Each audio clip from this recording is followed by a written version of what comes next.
How's it going, ladies and gentlemen? Welcome back to another episode of the Yell in a Cell podcast where we talk about wrestling and everything in the sorts. I am your co-host, Zachary Weinberger, here with JP Acosta. JP, first of all, how are you doing? Doing good, man. It's been a pretty lazy Saturday. Just excited in a weird way for Elimination Chamber, but it was another pretty good week of wrestling. Absolutely. And like we did, if you didn't you check it out, our last episode was we reviewed and recapped NXT TakeOver Vengeance Day. And what an amazing show, crazy show it was. We talked everything about a couple of us here. Our matches of the year are on that card, two of them really. So check it out. We go match by match, talk about that crazy ending. Definitely check it out. It's on YouTube, it's on Spotify, Anchor, wherever you listen to podcasts. And we're planning to do two episodes right now. So the first of the two is our weekly weekend recap of all the week shows. I just got done finishing watching AEW Dynamite this past Wednesday show, so we're ready to talk about it. And then afterwards, we're gonna give our predictions for Elimination Chamber 2021. It is a weird ass card, and we'll talk about it. Weird, weird, weird. Weird. But yeah, and again, we're gonna allude to it throughout the week when we talk about it, but it's gonna be an interesting show, and I'm excited to do those predictions. But we start off obviously with Monday Night Raw. It was a very interesting show this past Monday. I would say that the past couple Raws, if you agree with me, JP, were actually better than usual. Would you agree with that? Yeah, I think the past two Raws have been better. I'm not sure how high the bar is for Raw, but they've been they've had a better pace. I'll say that. There's definitely been still be some low spots, but the pacing has been better. The wrestling has always been good to great. So it's been a little better these past 2 weeks. Yeah, it has been. So the way we started this Monday Night Raw was Drew McIntyre coming out to be a host, a guest, TV. Morrison is not there. The Miz says that John Morrison is not there because he's recording a diss track for Bad Bunny. That's what he says. So Drew McIntyre comes to the ring, and Drew McIntyre really doesn't get a word off in the first couple minutes here. Miz just keeps cutting him off. He's talking about the Elimination Chamber. He's talking about Edge. He's mentioning a couple things here and there. But it comes to a point where Drew McIntyre pretty much is just annoyed and just says, I think pretty much he says to shut the hell up. I'm pretty sure that's exactly his words saying there. And then pretty much after that, as soon as like he says, if you interrupt me one more time, just kind of threatening him, and then he interrupts again, and he takes a Glasgow kiss right to the face, and just like he did, I think like a month or two ago, he just chucks the Money in the Bank, as far as he can, and then he leaves.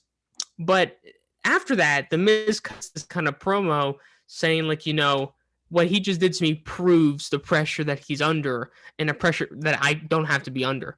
So he pretty much relinquishes his spot in the Elimination Chamber that he was supposed to be in because he says, I have the Money in the Bank. I really don't need to put myself through this, like, one of the worst stipulations in WWE history. I don't need to do that.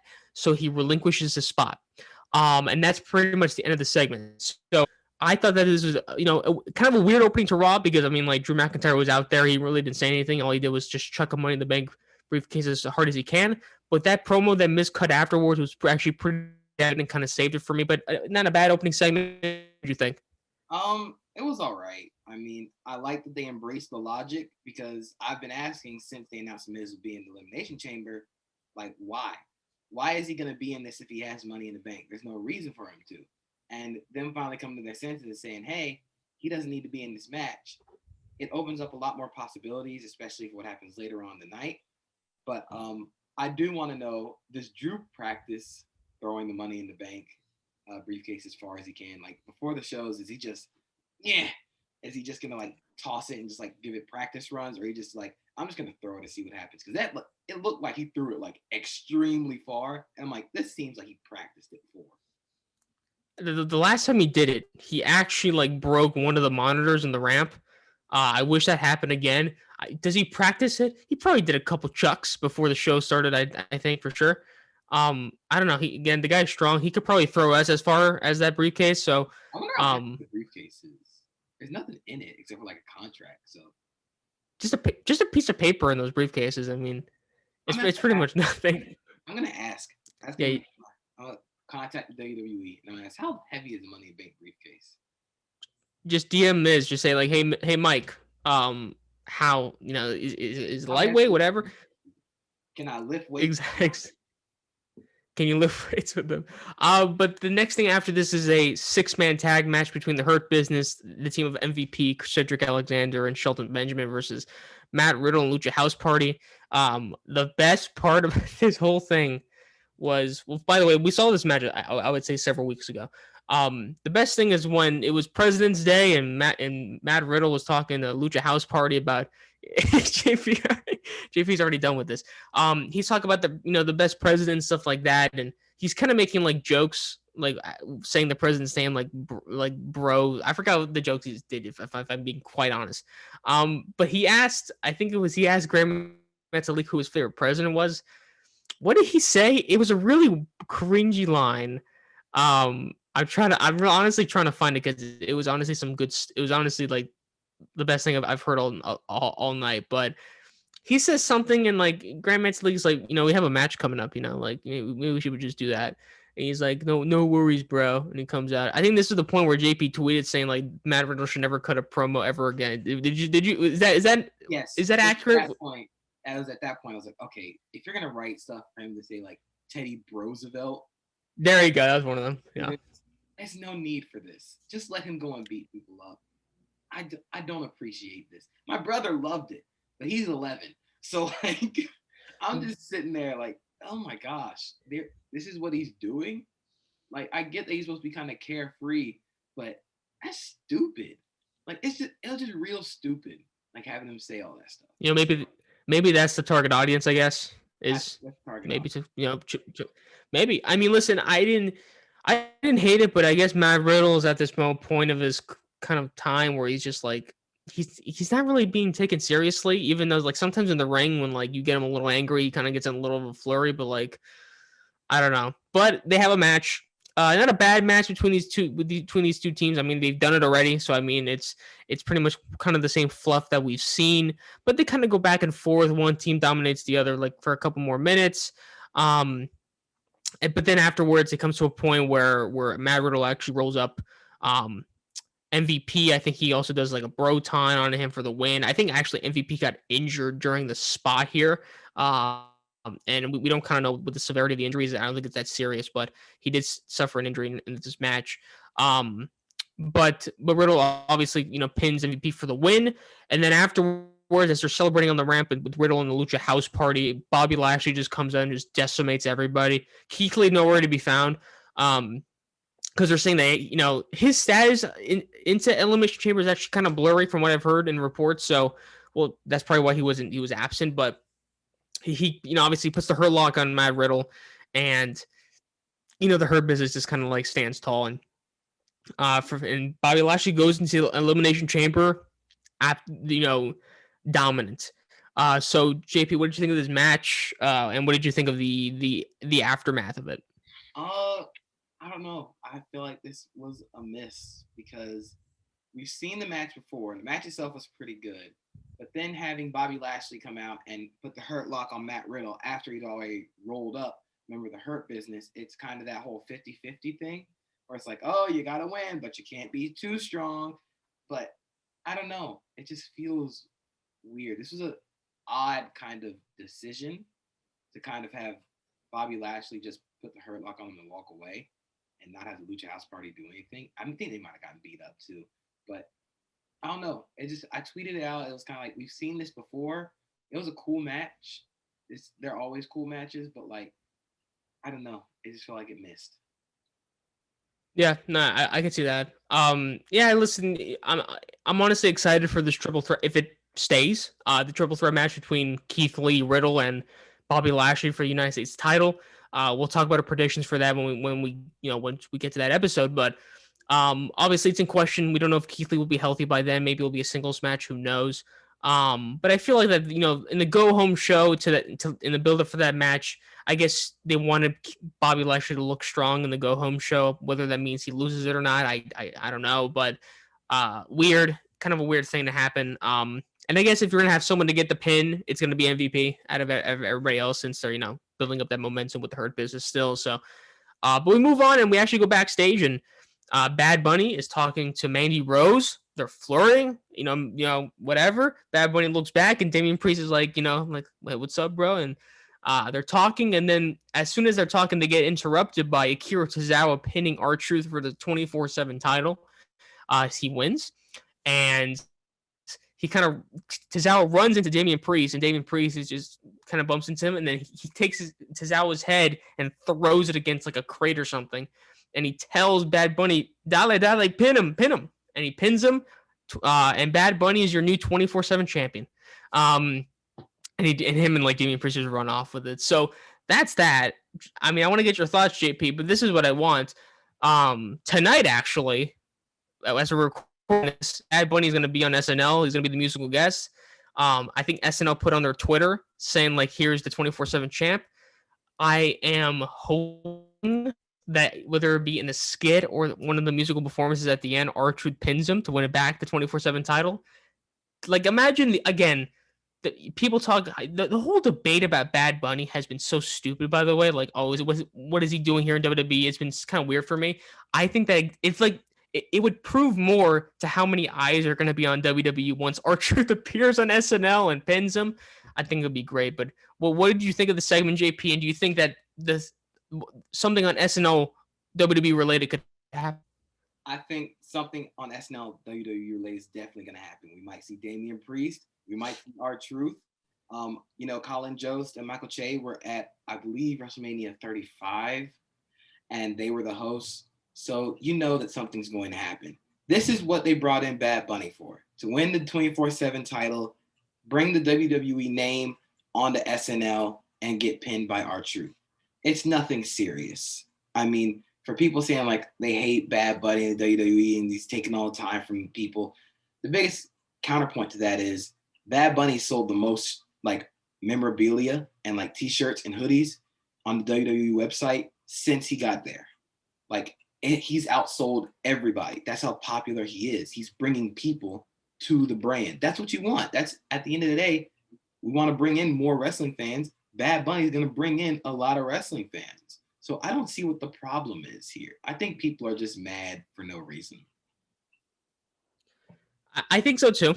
And really, here's the thing: I have never, I probably heard his music on the radio, but I still know who he is. If you don't know who he is, I mean, then you're just living under a rock. Like, if I'm being quite real, guy is old, popular. He's like literally one of the top two, even maybe number one in the Latin American community. And again, he's bringing in those eyes. I've had actually, one of my cable guys come in actually recently. I forgot to mention this a couple of shows ago. He came in recently and he was telling my dad about Bad Bunny. Like, hey, Bad Bunny was wrestling. And he said, "Do you watch wrestling?" He says, "No, but I watch it because of Bad Bunny." I'm like, that's exactly why he's there. It, literally the exact reason. So I think it's all great. If I'm being honest, I prefer this. I think we said it before. I prefer this to what Shaq is doing at AEW at the moment. Do you agree, JP? I definitely prefer it more than Shaq and AEW because they're booking Shaq in like an actual match. Like, he has to wrestle like Cody Rhodes. I don't feel comfortable with that. And we could probably say the same thing about Bad Bunny in terms of what rumors are being heard about for WrestleMania. I think it's going to be Miz and Morrison against Bad Bunny and Damian Priest at Mania. I really don't see a problem with that personally because, again, he'll come in, do the spots. He probably won't even be in the match that much. It'll probably be something like Braun Strowman and Nicholas from WrestleMania 34. Damian Priest is going to do most of the work. Bad Bunny's going to look cool, and they'll win. That's really it. But with Shaq, it's a mixed tag match, so like he has to wrestle Cody. You can't hide him behind Red Velvet, both physically and like match wise. But I don't see a problem. I think people are just kind of mad for no reason.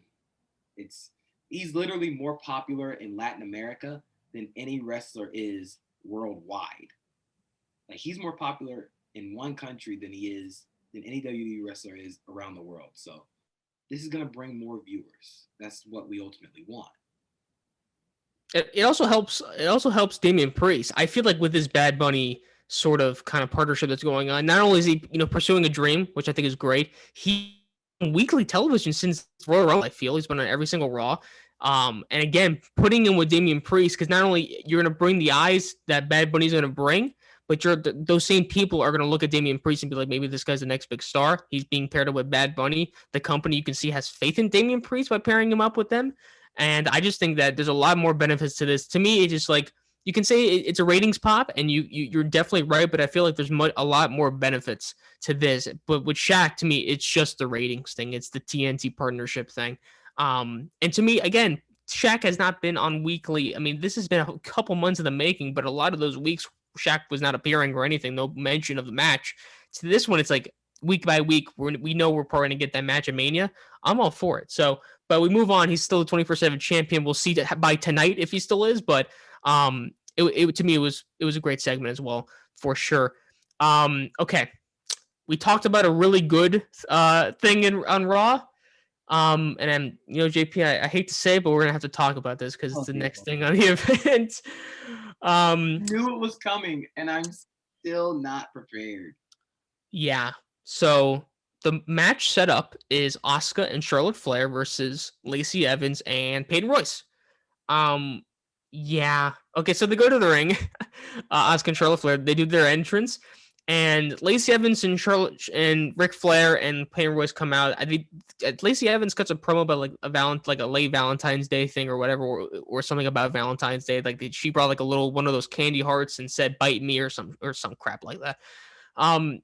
They go in the ring, they have a match, and Lacey Evans is not in the match. It's Peyton Royce, and it's pretty much a handicap match because she's been fighting both people. I mean, granted, she looks great. Peyton Royce is good. Obviously, we know this. She looks good. It's not like a terrible match. I mean, it's not a terrible handicap match, but it comes to a point. I'm just honestly gonna skip because I'm honestly skip to the part that we want to talk about here. It comes to a point where Peyton Royce, obviously, she's in a lot of trouble. She tags in Lacey Evans. And Lacey Evans doesn't come in the ring. She kind of backs off. And Charlotte's like, what's going on here? So Lacey Evans gets a mic. And she says to Charlotte, Charlotte, I have to tell you something. I have to tell everybody something. I'm pregnant. And when I heard this, I'm like, oh, God. So and then Ric Flair, the way he reacts, he looks at her and says, "Really?" And she says, "Yeah." And he says, "Call me daddy," and he starts like dancing like Ric Flair does. So when I heard this, obviously, I was saying to myself, this is awful. This is absolutely awful. The thing that saves it is because in real life, Lacey Evans is actually pregnant. Congratulations to her. Obviously, the birth of life is beautiful, but I'm hoping they don't say that Ric Flair's a dad. I think that would be awful. And then there's a tweet that kind of was circulating afterwards. This is before the actual pregnancy news was kind of released, where they said they really need women backstage to kind of talk about stories and stuff. And I couldn't agree more. I feel like this is like a 1990s Attitude Era sort of thing. This is like Tori Wilson, I think, and not Eva Marie, Dawn Marie and her dad. Lita and Snitsky. Gene Snitsky. It wasn't my fault. Nah, but this is just lazy, man. But so let's get your thoughts, JP. I think that this is bad. Maybe it's a blessing in disguise because we won't see this storyline for a long time if they just cut it. Just give me your thoughts on this, JP. Okay, first off, congratulations, Lacey Evans. Much blessings. But what on earth, man? Oh my God.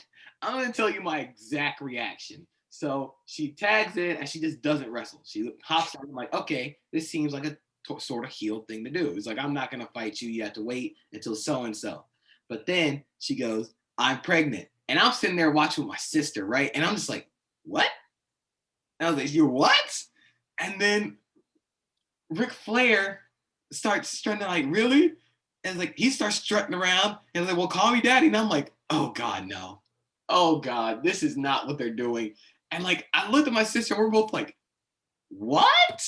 And so I went straight to Twitter. I'm like, okay, this can't be real. This has to be like a deep fake or something. This has got to be, I swear this is a deep fake. But like I said, she is actually pregnant, real life. Congratulations. But this is a terrible way to like go about it. this is the absolute worst because if you're alluding to Ric Flair being the father, that opens a whole lot of can of worms for future programs that like you don't want to go into. Like, I still don't know if Jason Jordan's Kurt Angle's actual son. That was a thing that happened. You didn't explain it. Like, what is that? This just feels very rushed. Like, I understand, again, pregnancies are kind of unexpected, but also like planned, you know? But again, this just felt creative wise like they're like, okay, she's got to get written off TV. It was Ric Flair. You can't just say like I'm not wrestling because I'm pregnant. You don't have to have Ric Flair like strut around and say call me daddy. That's not cool. It's like a 30-year age difference. I don't need to think about that. But we should have known that something was up with the Valentine's Day promo. We should have known after he said like bite me or something. We should have known that something was up. It's just, and the crazy thing about it is nobody benefited from that whole segment. Charlotte didn't benefit from it. Asuka, who's the Raw Women's Champion, in case you forgot, doesn't benefit at all. She's just sitting there looking like a dope because the Ric Flair Charlotte Flair thing is still going on. Peyton Royce, I think, ended up taking the pin or something. I don't even know. Did the match just end? Did she get killed? This is what happened, JP. So she was tagged in. She said she was pregnant. Her theme music plays, and that's the end of the segment. So it was probably a no contest. I don't know. So here's the thing, right? So Asuka was supposed to wrestle Lacey Evans at the Chamber for the Raw Women's title. That was the match set up. And obviously that's not going to happen anymore. And looking at the updated match card, which we'll talk about in our predictions, it says that it's Asuka versus TBA. So apparently she's going to face someone. And as part of the predictions episode, we're going to be predicting who she'll face and if she'll win against it. I have an idea of maybe who it will be. But yeah, this whole segment was it was saved by real life things. It was saved by that she's actually pregnant. I thought that her being pregnant was part of the story. I was about to lose it. So hopefully, let's be honest here, and obviously I don't like when kind of wrestlers are part of storylines and they just stop. I'm hoping this stops after this. I'm hoping that because she is pregnant, again, the birth of life brings a lot of things good to people. And possibly one of those things is the stoppage of the storyline. So I'm hoping that they move on from this because let's be honest here, since she is not in the match anymore, I had the feeling that maybe she would honestly beat Asuka to set up Charlotte Flair and Lacey Evans at WrestleMania. And I don't want to see that. Not because Lacey Evans is bad. Again, it's because the storyline is just so stupid. It's just so lazy.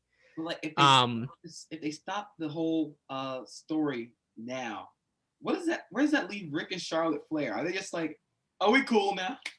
No clue. Kumbaya. No clue. Thanksgiving, but like, where do you go from here? Where do you go from here is this. It's that the looming question is Ric Flair the dad? Which, oh my God. The fact that we're talking about this is absolutely, just insane. But that's the looming question. Let's just move on, honestly. I'm tired talking about this. Wrestling has melted my brain. I don't know. Yeah, I'm done talking about this. So we go backstage, and The Miz is talking to Adam Pearce, and he says, you should give my spot to a young, up-and-coming superstar who needs the spotlight. I have an idea, John Morrison. And then Adam Pearce says, yeah, I'll think about it. And then we fast forward a little later to where the New Day, which is obviously in Raw, it's Xavier Woods and Kofi Kingston. They're talking to Adam Pearce saying, are you really going to consider John Morrison? You one former WWE champions. I'm a former WWE champion. You should put me in the match. We can do Kofi Mania too. And then The Miz kind of cuts in and says, you're really not thinking about putting him in, right? You should put John Morrison never won the WWE championship, but I actually thought it was a funny callback. Miz says, yeah, but he's a former ECW champion, so I think that counts. Thought that was great. So then Adam Pearce says, so it's okay, so listen, this is how we'll decide it. You fight for John Morrison tonight. If you beat Kofi Kingston, Morrison is in. Kofi, if you beat Miz, you're in the chamber match. So then they have a match, and unless I'm missing any matches, I thought this match was probably match of the night. By default, I may actually no, I shouldn't say that because actually the gauntlet match is later tonight. But this was still a really good, entertaining match. Obviously, these guys have been doing it for years. They're pros. They've done it. It ends up being Kofi Kingston beating The Miz to have a spot inside the Elimination Chamber, replacing The Miz. So now he is in. Kofi Mania 2 could possibly happen. There's been talks that maybe we'll see something of the sorts of Mustafa Ali ruining this for him, obviously because it's kind of like, a callback or whatever. So JP, what did you think of this match? And two, what do you think of Kofi Kingston being in the Elimination Chamber match? I thought it was a very good match. I don't think they've had a bad match since like 2008 or 2007 or something. Like every time they're in the ring, it's going to be good to great. That's what you expect from guys like Kofi Kingston and The Miz. I really enjoy that Kofi's in the match. I kind of felt bad that he was left out because he is a former WWE champion. As much as like we try or WWE tries to say like, we don't know. Like Kofi Mania was one of the greatest runs to a title in WWE history in terms of how the fans got behind him. Personally, 100% biased. I wouldn't mind seeing Kofi Mania 2. Give me Kofi versus Drew. I think that'd be a fire match. But again, it opens up so many possibilities with the New Day versus Retribution. Because you did say like Mustafa Ali could interrupt and like beat him up and take his spot. So you never know what's going to happen. I think it opens up more possibilities for the story, and it opens up more possibilities, I guess, logic-wise. Because again, it'd be weird if John Morrison was in the match when the whole thing was it's all former WWE champions, and you have a former WWE champion who's not in the match. But John Morrison, although ECW champion, respect to that, not WWE champion. It'd just be weird to leave him out, especially if The Miz is out. Yeah. And listen, who knows? I mean, again, the whole talk is like, just because of the whole Mustafa Ali Retribution New Day thing that's going on, Mustafa Ali could take the place of Kingston on Sunday, and that could be kind of like, no pun intended, retribution for what happened, a couple years ago.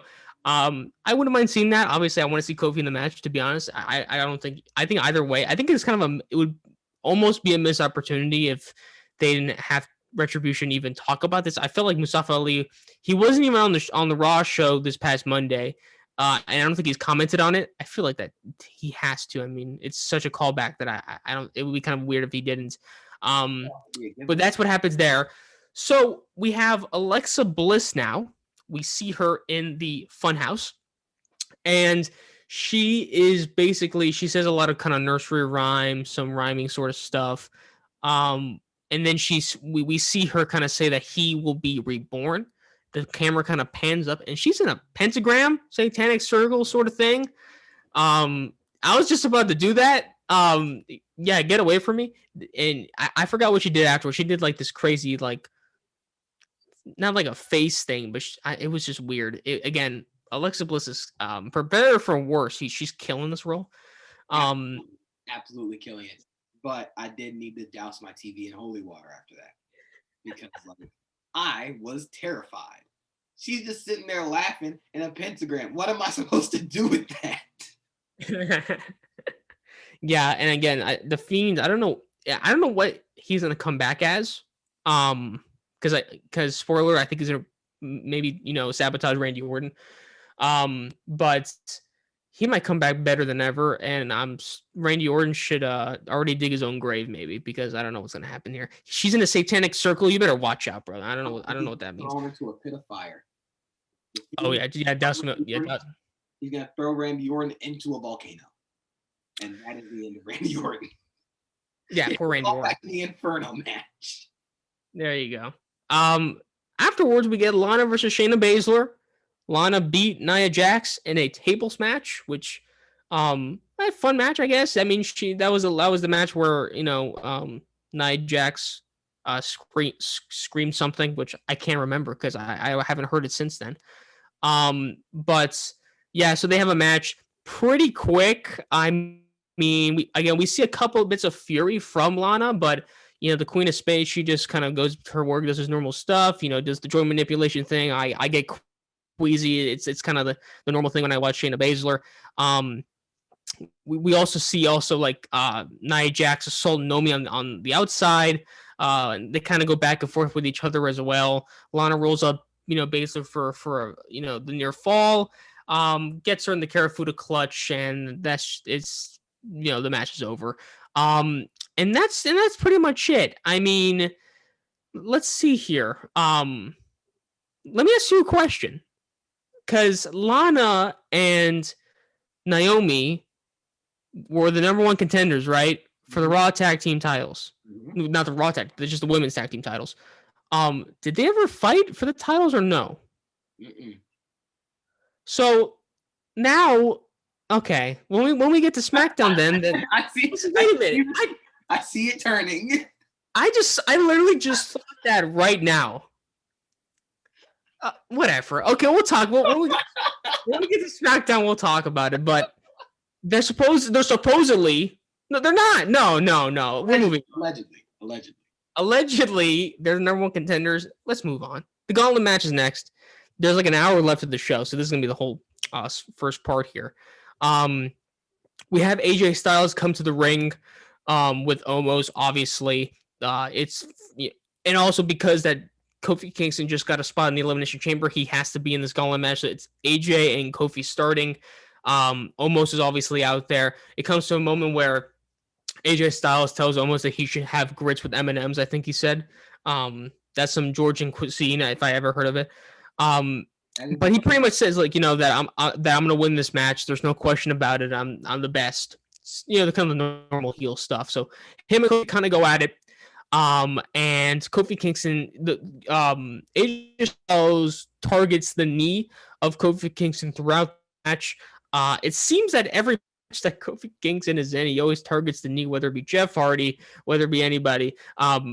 But again, pretty good showing here. Spoiler alert, pretty much every match I would say in this gauntlet sort of thing was pretty great. And obviously these two, I mean, I never would have thought of these two going at it, and it was awesome. But at the end there, it's Kingston falling prey to a phenomenal forearm, and Styles kind of, goes on, and we get McIntyre after that. So, I mean, really quick, JP, what did you think of this little spat between Styles and Kofi Kingston? I liked it. It's two of the best in the world. Kofi's definitely really good at selling the knee injury. Having been put in the figure 4 by Miz earlier in the night, I thought it was going to end in a calf crusher because I thought that made the most sense. But AJ getting the win here is a smart thing to do because, Kofi did just have a match like a few minutes before. Almost chokeslam Xavier Woods into the nether realm. I haven't seen Xavier Woods since. He's probably on a MIA poster. If anybody sees Xavier, let him know that Kofi misses him and he wants to see him at Elimination Chamber. But, it was pretty fun. I mean, it's what you expect from those two guys. And it's a great start to the gauntlet match. Yeah, and kind of like you said with the whole calf crusher thing, I guess they didn't want anybody to tap out. I guess, I feel like everybody knows that tapping out is probably worse than just kind of getting a pinfall, I guess. So I guess that's probably why. Maybe I would not be surprised if at the chamber match he does tap out to the calf crusher, or I mean, if he is in the match by Sunday, who knows? But then afterwards, Drew McIntyre comes out. These two, I mean, Drew McIntyre just dominates the first part of this when he comes out and faces AJ Styles. But these two kind of have a really good match. It's kind of the match we were, we obviously got the TLC match, but we really haven't seen a true singles match between these two guys. But it comes out to the point where AJ Styles takes a Claymore kick right to the face. McIntyre wins. I'm probably going to roll by all of these so we can kind of save some time here. Jeff Hardy comes out, where we see kind of Jeff Hardy and Drew McIntyre, which, by the way, I mean, I did not expect at all. I did not even think of these two kind of being in a singles match. I don't know why. It's just kind of weird for me. Those two come out. It ends up Jeff Hardy gets eliminated. That was one of the quicker spots in this gauntlet match, but it was kind of a cool back and forth that they said, it was a future shock DDT, and then it was a big suplex afterwards. Then he got the Claymore, and that was pretty much it for him. And then Randy Orton comes into the ring.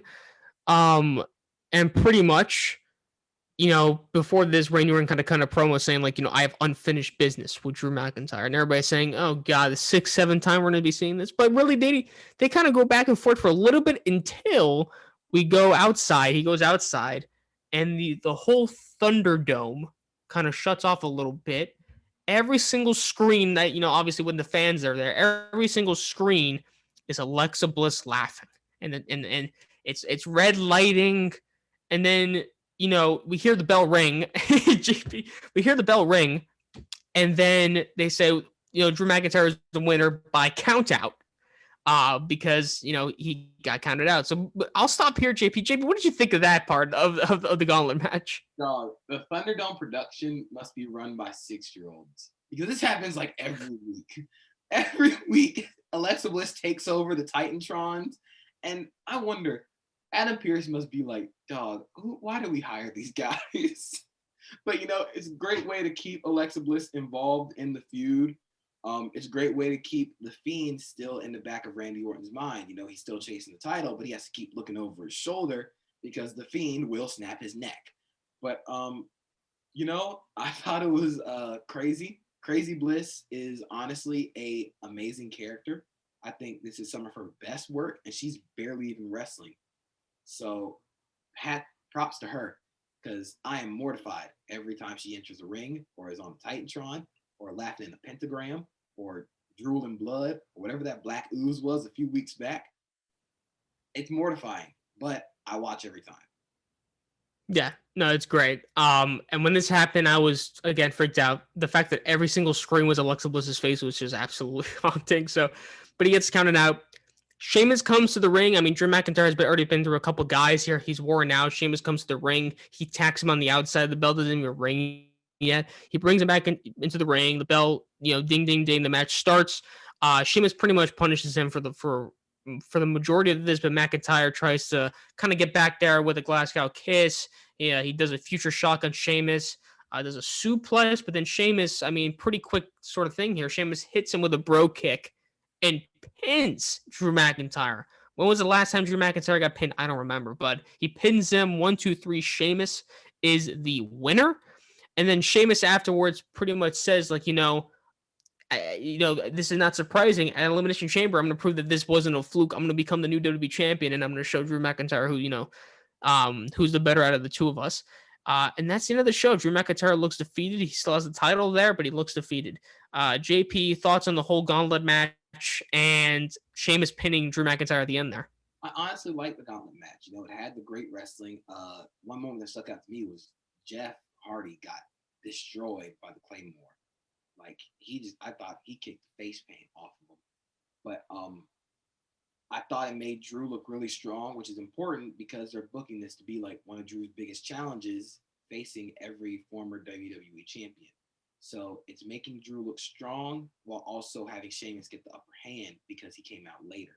He's coming out fresher and makes sense. I enjoy that Sheamus got the pin. It probably means that Sheamus won't get the pin at Elimination Chamber, but it creates a lot of heat for him going into it because he has the momentum. He just pinned the WWE champion. Yeah, right. And I pretty much on the same boat with you. I thought this was honestly a really good Gauntlet match. It was very entertaining. Honestly, made me a little bit more excited to watch the Chamber match. I wouldn't say I was totally hyped for the Chamber match. I mean, but going after this, I'm excited to hopefully that they'll put on a good show, and we'll see. I mean, there should be a predictable winner in this one, but maybe we'll see about Sheamus. I don't know, because obviously they're setting up those two guys, and we'll see how that kind of transpires. But that's Raw. Up and down show like usual. There's always the highs. There's always the lows. Lacey Evans, and that whole storyline obviously is a big kind of shout out there. But another eventful night of Raw, that's for damn sure. So we move on to NXT.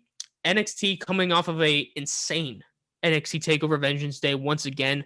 If you want to hear our thoughts on the event, it's our last episode. Give it a listen. It was obviously a crazy event, and the way it opens is Kyle O'Reilly after he got super kicked in the face by Adam Cole, and he wants answers. He comes out to the ring and says, listen, No more sugarcoating it. I need Adam Cole to come out here right now and tell me what he did, why he did it. It may end up with me punching him in the face, but I need to know it, and I'll let him. I'll let him talk because he's my brother still. I need to hear why he did what he did. We hear the Undisputed Era theme music. By the way, he didn't come out to the Undisputed Era theme music. The show started, he went to the ring, and the music hits, but it's not Adam Cole. It's Roger Strong. Roger Strong pretty much says, like, he's like the middleman in this. Again, he was the middleman at Vengeance Day. He's the same thing here.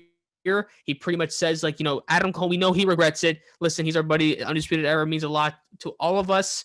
But Kyle O'Reilly says, like, listen, man, I don't want to hear it from you. I want to hear it from Adam. Where's Adam? And then Finn Balor music hits. He comes out, and Kyle O'Reilly says, Finn, I don't want to talk to you. I need to talk to Adam. And then Finn Balor says, well, you got to get in line. I'm trying to do an accent there. Terrible. He says, you got to get in line because I need answers too. He super kicked me in the face as well. Besides you, I need answers from him as well. So he comes down to the ring, and Roger Strong goes face to face with Finn Balor and says, hey, he had nothing to do with this. So what's wrong with you? And they're kind of looking at eyes at each other. And who comes out? It's Oney Lorcan and Danny Burke. They attack those two guys. Pete Dunne comes out, attacks Kyle O'Reilly. Those teams are kind of going out with each other. And that's pretty much the opening segment there. So just to give my quick thoughts on this, because obviously, listen, after the events of Vengeance Day, I wanted to see how this would transpire. The night is not over when it comes to NXT, when it comes to Undisputed Era, how that's going on. So they set up a match later that night. It's going to be Pete Dunne, Oney Lorcan, and Danny Burch versus Kyle O'Reilly, Roger Strong, and Finn Balor in 6-man tag action for the main event. This opening segment hurt me a lot. Not in a bad way. It just hurt me a lot because I don't know, man. Kyle O'Reilly, I love Kyle O'Reilly, man. I think that what he's doing right now is just amazing work. And again, like, it's great for him because now he's kind of getting back into that main light, and this could mean a lot of great things for Kyle O'Reilly for the future. When it comes to the NXT title, we'll talk about that a little later, obviously, but it hurt me to watch again, he just doesn't trust anybody. No one trusts anybody. Finn Balor, he thought he could trust Kyle O'Reilly and the Undisputed Era. Now he can't. He's having troubles with them. There's just so much intensity within these guys. I'm just like, man, why can't you guys get along, please? But it was great. What did you think of this opening segment, JP? It was real chaotic, and it was chaotic in a good way, but also chaotic in a bad way. Like I said, the turmoil with the Undisputed Era and Finn Balor is top tier. This is going to lead to Adam Cole versus Kyle O'Reilly somewhere down the line. I can't wait for that. It's going to be interesting to see how Roderick Strong plays a factor in all this because, like I said, he is the middleman. And also, Bobby Fish still has yet to return. We don't know what Bobby Fish is going to do. Bobby Fish and Kyle O'Reilly have been the main tag team for Undisputed Era for like every time they've been in the NXT. And even before they were NXT, Bobby Fish and Kyle O'Reilly were the tag team. So it's going to be interesting to see him take sides. But it's felt chaotic because there's so much going on with this NXT title picture because Pete Dunne is still in it, even though he lost. Still got Kyle O'Reilly. You still got Adam Cole. Karrion Kross is around here somewhere. And then Finn Balor. It seems like a whole lot of people and not very much fleshing out of a pecking order of who's going to get next. And it creates for good. It also creates for bad because then you have all these people coming out at one time, and it's just a whole lot for people to follow. So it kind of drew back on that. But again, the story they're telling with the Undisputed Era is very good. Yeah, I can agree there, especially how the main event ends. And it's kind of clouded, like you said, of who's going to be challenging for the title. Obviously, they have time. Their pay-per-views are not every month. I mean, they kind of have to set it up a little bit, kind of longer. So we'll see. We'll definitely see how that transpires. After that, we were supposed to have Santos Escobar versus Karrion Kross. Did not happen. Santos Escobar thought that he doesn't need to show up. He wants to show up at his own time. Well, William Regal says, well, listen, this match needs to happen next week. If it doesn't happen next week, you're stripped of your title and suspended. So, and I think Karrion Kross also cuts a little bit of a promo afterwards, him and Scarlett talking about Santos Escobar. It was actually announced, I think, like an hour before we started recording that William Regal tweeted saying, like, this match is now going to be no DQ. Santos Escobar is in a lot of trouble here. But I know you're excited about this match, so I know it didn't happen, but this match should be a banger, right? It's going to be an absolute banger. I'm so excited. They added no DQ. Karrion Kross is going to drop people on his neck. Um, I'm assuming that Santos Escobar is going to have Legado del Fantasma with him, so it's going to be a factor. They're going to be factoring in that way, but I'm excited, man. I can't wait to see it. I was excited to see it this week. I was kind of disappointed because there's like Santos Escobar was like, yeah, no, I'm not going to do it today, and William Regal was like, okay, we'll do it next week. I thought Karrion Kross was going to hunt him down himself and drag him to the ring, but but I'm really excited for this, especially because they're adding no DQ. It's going to be violent. Yeah, should be great. Next up, we get actually a Dusty Cup semifinals rematch of Shotzi Blackheart and Ember Moon, who were in the finals. Obviously, lost to Raquel Gonzalez and Dakota Kai versus Candice LeRae and Indy Hartwell the way. This pretty much was, it kind of like, again, their semifinals match in the Dusty Cup was really good. This match is pretty good as well. But this was kind of overshadowed by the fact, by the way, Johnny Gargano was on commentary for this one, and it was awesome. Johnny Gargano was great in his heel role. But the actually cutting back to a white van in the parking lot outside. And it was very, very, very odd. And Johnny Gargano was like, what's going on there? And the second time it cut back, he left commentary and went to check it out. He goes to check it out. He's near the van. The van is like running. It's on. So he kind of says, Austin, are you in there? Because Austin Theory got updated by Dexter Lumis on TakeOver. So he checks it out, and we cut back to the match, and it looks like that the Way are actually in control of the faces in this one. But then Johnny Gargano comes back with a man in his underwear and something over his face. He takes off, and it's Austin Theory. He's saved. And then Candice LeRae sees that, she leaves the apron, goes to them and celebrates because she found it. And Hartwell looks happy, but she gets rolled up, and then the faces win the match, and that's pretty much it. Ending is weird just because they found him. Okay, I mean, then what was the point? I don't know. I guess the point was that they wanted Kushida and Gargano to go at it one-on-one with no interference. That was kind of my thing, and if that's the point, then it worked. It worked. I have a problem. It worked. I mean, me and JP have a problem. I think JP that's his match of the year so far, and to me, that's my second match of the year so far. I saw I got 4.75 stars from Dave Meltzer, as well. So yeah, I mean, it's weird though. I mean, they found him. I thought that would be maybe like an overarching storyline. Then maybe we'll see Dexter Lumis in approach for the title. I honestly don't think Dexter Lumis even needs a title, but I mean, if they're gonna do it, then I guess so. What did you think of that ending? I mean, it was fine. It was a fine match. The ending was again kind of weird because again, it makes the Way kind of look like a bunch of dopes for like getting rolled up. But I guess they were happy to see Austin Theory, so they'll take that loss.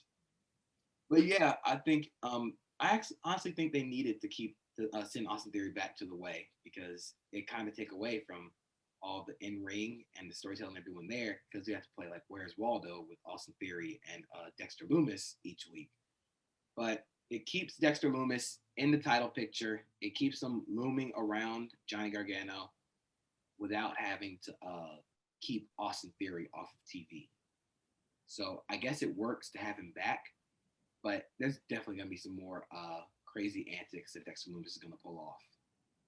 Yeah, absolutely. I pretty much agree there as well. It was just kind of weird. Like they just found him, but good move. I can move past that. It was a pretty solid match. Kind of a weird ending in my opinion, but we move on. We actually cut to a promo of Pat McAfee in his private jet. We haven't seen Pat McAfee in a while, but he cuts a promo here saying like, pretty much talking to the wrestling community saying, I told you guys, Adam Cole is a scumbag. So I want you to tweet out hashtag Pat was right because I was right. And he pretty much talks about that and never doesn't really comment on if he'll be back in a ring or just back kind of like with his guys, because obviously his guys are Pete Dunne and Lorcan and Birch. He doesn't really talk anything about that, but he just says like tweet up hashtag he was right. Adam Cole, I told you guys that he was a bad guy, he's a scumbag, and that's pretty much it. Any brief thoughts on hearing from Pat McAfee? It was good to see Pat back, man. There are some rumors that he gotten fired or something. He was talking about it on his radio show, but I'm honestly glad to see Pat McAfee back. He provides a little more comedy to that little faction that they have. I don't know what they're called. It might be For the Brand or something. But I'm glad to see him at least on TV cutting promos because he's really good at that. He's really good at making people not like him. So saying the internet wrestling community was funny because that's always the IWC, but it was I'm glad to see him back on TV. You know, the whole Adam or Pat was right thing. It's classic heel stuff, but it was good to see him back. It was, yeah, I thought it was great too. I'm hoping we see him back. Near those three guys because I mean I feel like he adds a lot to that group.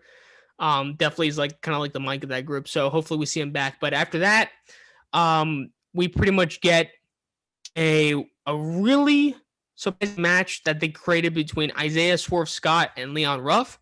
When you think about it, the styles are kind of similar. These guys play a very fast paced match. They could be high flying when they want to be, but really they always try to gain the leverage on the ground, and that's pretty much all this match was. It was kind of odd. They were kind of saying that if Leon Ruff won this, it would be a kind of underdog victory, which I mean, I don't know. He's a former North American champion, but I mean, it is what it is. These guys put on an awesome match, honestly, back and forth. I wish they went on a little longer, if I'm being quite real with you. But again, I pretty much put on Twitter that, like, these two guys are just so awesome. And those two in the ring together had really just created a lot of magic here. But it ended up the way he won was with a crucifix pin. And it counts to 1, 2, 3. Swerve Scott looks very surprised. He comes back up. He pretty much has his hand out for Leon Ruff to shake it. Leon Ruff does shake it, but he gets viciously attacked by Swerve Scott. And that is pretty much how the segment ends. JP, if you got a chance to see the match, what did you think? And I guess that ending was predictable, surprising. What do you think? I thought it was fun. I really like seeing Swerve Scott wrestle. He's one of my favorite wrestlers. I enjoy seeing Leon Ruff play the underdog. He's really good at getting beat up. I know that's a real odd thing to say. He's really good at getting beat up and being the underdog. He's very, I hate to say it like this, but he's very Johnny Gargano and Sami Zayn-ish in terms of being the ultimate underdog and making it look like, dang, I hate to see him get beat up like this. I think Swerve needed this to establish himself as a heel. You can't really establish yourself as a heel against Bronson Reed because the man is just 200 pounds larger than you. I enjoy where they're going with Swerve as a heel. He kind of alluded to there being a conspiracy against him because he's never had a title shot for a North American title, and Leon Ruff came straight in and got the shots. So it's feeling a little heel Sami Zayn-ish. I want to see where they're going with this. But Swerve needed this to establish himself as a heel because that Death Valley driver he did into the turnbuckle, it wasn't even really a Death Valley driver into the turnbuckle. He just straight up just chucked him into the turnbuckle. And I was like, oh my God, he killed him. But he needed that as a heel. He needed to beat somebody up. And Leon Ruff is really good at getting beat up. Yeah, I mean, they fooled me because they gave Swerve Scott the entrance and they didn't give Leon Ruff an entrance at all. They just kind of said, oh, here's Leon Ruff in the ring. I'm like, oh God, is he gonna get squashed right now? No, I mean, they've done a good job of making him like that underdog that just kind of gets away. I wouldn't mind seeing these two kind of go at it again if they got a longer time to kind of wrestle, and I wouldn't mind that at all. But afterwards, we get Aaliyah and Jessie Kamea with Robert Stone versus Caden Carter and Casey Super Spreader Catanzaro. And then they have a match, and obviously in the background there, from last week, they confronted Xia Li, Boa, and the mysterious figure that's with them. Pretty much saying, like, the Xia Li we know is in there. We used to be friends, whatever. They're trying to get her out of it. They actually have a match, Casey Catanzaro and Caden Carter, and I thought there was going to be like an interference, but actually Carter and Catanzaro actually pull off the win here. But afterwards, Catanzaro actually talks to Xia Li, and Xia Li took her hand and marked it with like 2 black lines on the top of her hand, like right here. And she says, I'm gonna purge you. She says, I'm gonna purge you. That's what she said. Casey Catanzaro, I feel like that Xia Li is going to smack the COVID out of her. So yeah, listen. So Don't want to be temporary. She'll be back soon. Yeah. But what did you think of this? And I mean, and how long do you think Xia Li is going to kill Casey Canzero next week? That's my. Um, I mean, the match itself was it was a match, but I'm really enjoying what they're doing with Xia Li in this whole like I guess mini story that they're doing. Um, I think she is going to kick the crap out of Case Canzaro, then proceed to kick the crap out of Caden Carter. Hopefully, what I want to see is a 2-on-1 handicap match. Canzaro and Caden Carter against Xia Li. I wanted to like tornado kick like two of them at the same time. So it's like bing bing, like you're hitting them with like dominoes. But it's a really cool segment. I really want to learn more about this whole thing with Boa Tian Sha, who I still think is a dragon, and Xia Li, because it sounds really cool. They're really interesting. And that's what NXT is doing so well. They're making them interesting while also making it look like they could literally kill you. Yeah, and that's pretty much me too. Like I'm enjoying what I'm watching. I just need to see where this is, what the plans are for this. I mean, it seems like that. I doubt that this whole thing with Casey Canzero and Kane Carter is going to last past the next 2 weeks. If so, I mean, so I just want to know what they're doing with this. Are they going to reveal who this mysterious figure is? Like you said, the name already. Is it someone else that we may know of? Who knows?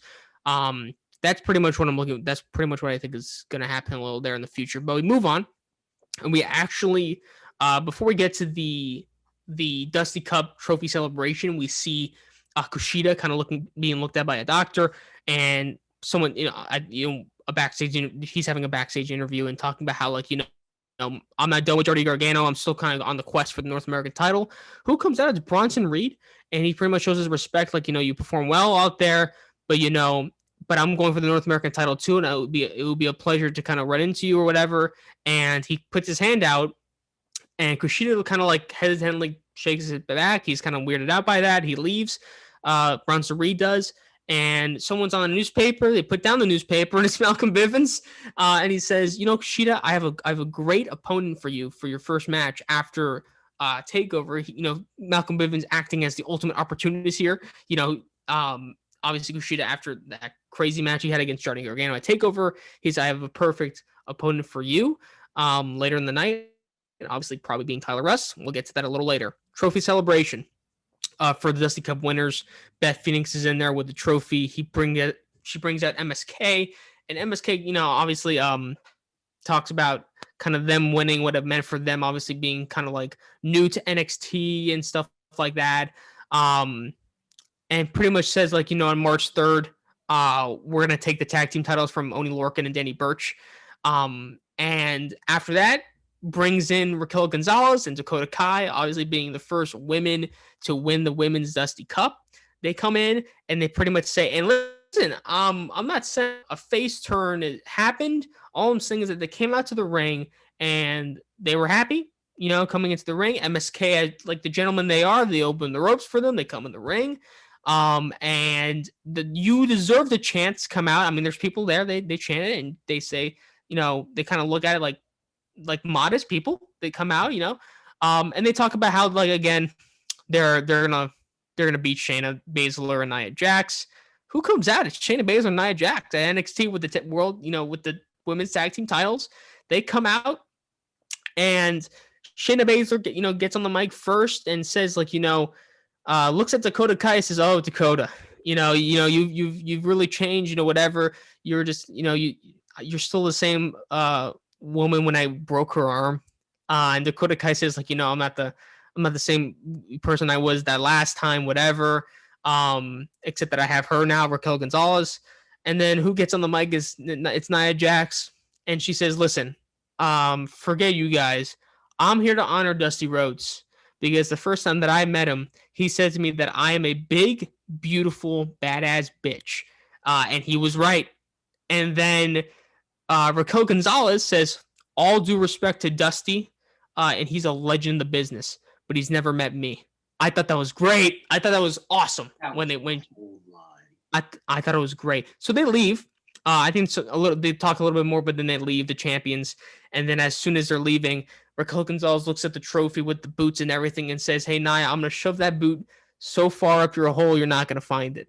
Obviously got to play the whole joke in there. I listen. I thought Raquel Gonzalez again. Like I say this every single week when we talk about NXT. She's a star. She's gonna be a star. She's destined for an NXT Women's Title run. Her and Dakota Kai all get. Obviously we always maybe Raquel Gonzalez gets a lot of the spotlight, but Dakota Kai is doing great as well. Obviously in that tag team. JP, what did you think of this segment? I honestly really like this segment.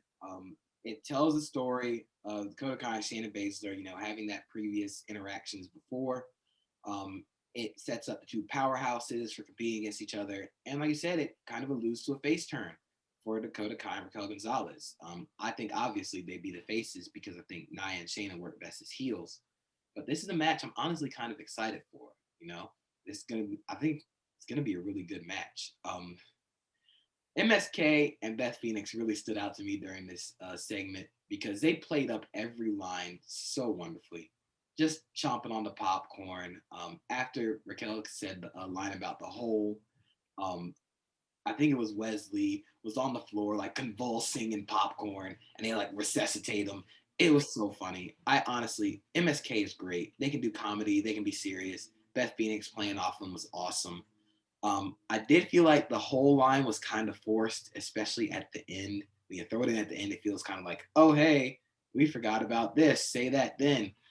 But it was honestly a really good segment. I really liked it. Yeah, and I'm looking at this Bleacher Report recap, and they gave it a D. Whoever wrote that, you probably like the Shaq stuff in AEW. That's all I'm saying.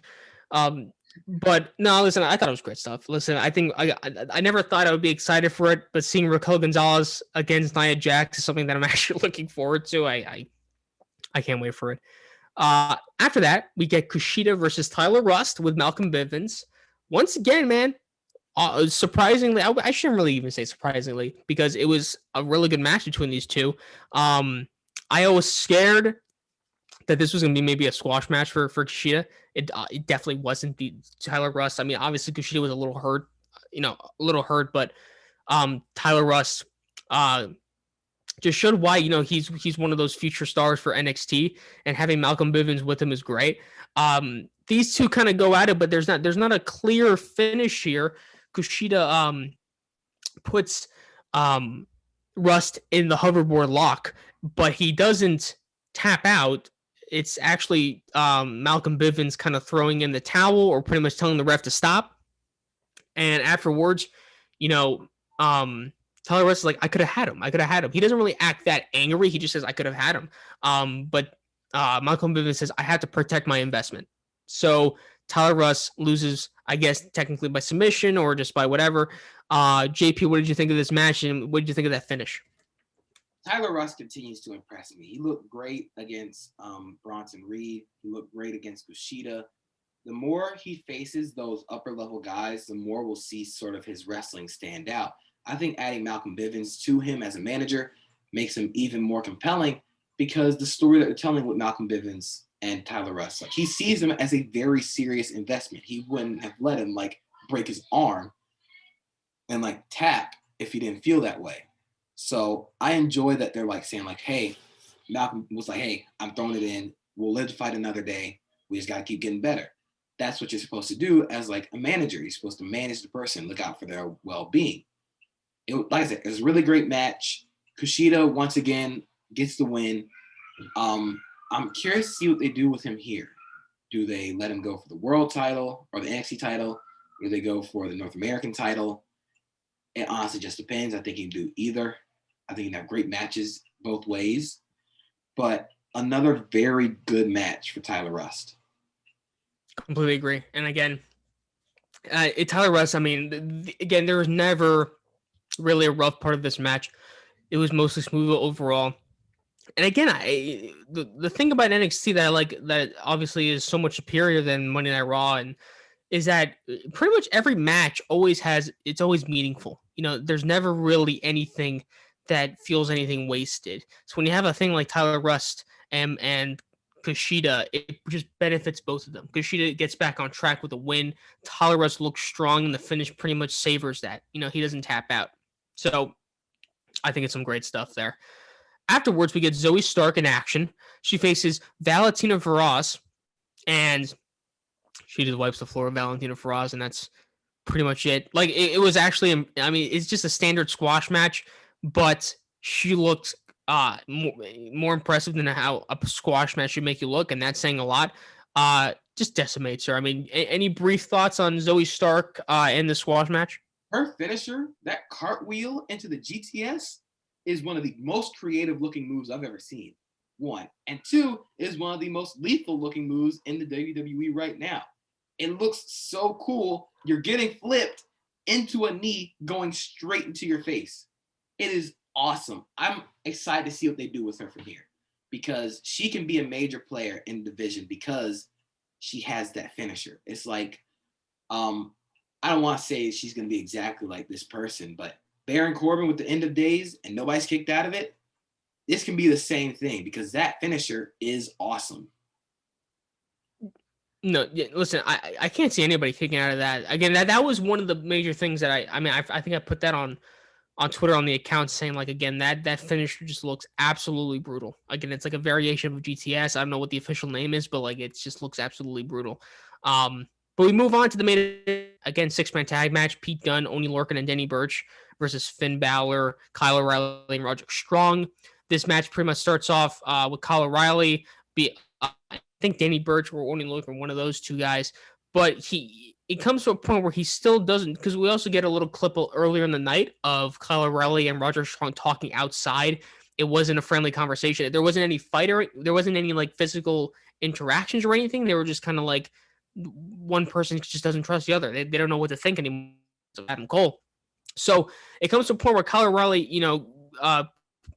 grabs one, I think it's Danny Burch or Oney Lorcan to his corner, and they're both asking for a tag, Strong and Balor. He tags in Balor. Those two tag in multiple times. I think the way that Strong gets into the match is he has to tag in on somebody. But this was awesome. I thought this was a great main event. Again, there's so much at stake here because you don't know what's going to happen here when it comes to, the relationship between Kyle O'Reilly and Roderick Strong. So let's go ahead. I'm going to skip to the end here because this ending is absolutely bonkers. It comes to a point where I think it's Danny Burch. He's trying to he's fighting with the ref with the NXT title, and Pete Dunne is trying to stop it, but Finn Balor does a shotgun kick, which wipes out Pete Dunne, Danny Burch, and the ref. He goes up to the top to the turnbuckle to do the coup de grace. Who comes out? It's Adam Cole, pushes Finn Balor off, and Kyle O'Reilly. Actually, before I hate to stop it there, a really good spot in this match was it was a little earlier where it was Kyle O'Reilly on the apron, and he was gonna do like that one of those kicks to the face to I think it was Oney Lorcan, but he ducks it. He jumps on Pete Dunne, and Pete Dunne just forearms him right in the face, which just wipes him out. That was a cool spot. But Kyle O'Reilly is on the outside with Adam Cole, and Kyle O'Reilly just looks at him, whatever. But Adam Cole does a bicycle kick to the face of Kyle O'Reilly, and then during this match, Oney Lorcan and Danny Burch, they took off the steel steps to expose that bottom part. And so Adam Cole sees that, and he does a brainbuster on Kyle O'Reilly on the steps. It was a brutal spot, an amazing spot. It was brutal. And obviously, we'll talk about what this caused a little later in the controversy that happened there. It was just insane. But after that, he leaves. He pretty much leaves. He looks at that. And we get back into the ring, and we get Roderick Strong taking the title from either Danny Burch or Oney Lorcan. He tries to give it back to Finn Balor, who's starting to get up. And with just an instinct, doesn't look at, he does a Pele kick on Roderick Strong. He's out of the ring. This is insane. So he's there now, but then he turns around, and there's Pete Dunne for the bitter ending for the 1-2-3. Pete Dunne pins Finn Balor. Finn Balor starts to get back up, takes a super kick to the face from Adam Cole. Adam Cole's back in the ring. He looks down at Kyle O'Reilly's body, back to Finn Balor. He gets the title. He looks at it, and he raises it up, and that's the end of the show. So before we get to the whole thing with Kyle O'Reilly, JP, what did you think of this chaotic ending? Chaos. It was amazing. Adam Cole is really good at what he does. He makes everything look really cool. Um, I like that they added Finn Balor kicking Roderick Strong just out of instinct. It really adds into that thing where nobody can trust anyone, you know? So Roderick is going to help. He's just trying to help. He gets a foot to the face. Um, and that really kind of helps, like the whole thing with Roderick Strong kind of being the middleman, because he's trying to help both people. He ends up getting the brunt of the blows. Um, Pete Dunne getting the win here, you kind of expected it, but it does keep Pete Dunne the title picture because he pinned the NXT champion. What this means for WrestleMania, I have no clue. They're gonna have to sort that out if they're gonna have the NXT title on WrestleMania. It's gonna have to get sorted out soon because I don't know what's gonna happen. Um, but Adam Cole really shined in this because he looked a lot. It wasn't more like sniveling heel who like attacks when nobody expects it. It was like he's out for revenge. He's out for blood. So I really like seeing that Adam Cole and the whole idea of nobody trusting anyone. So Adam Cole put on his Twitter actually today saying that he's going to explain everything of what he did next Wednesday's NXT. So going to be a must watch there.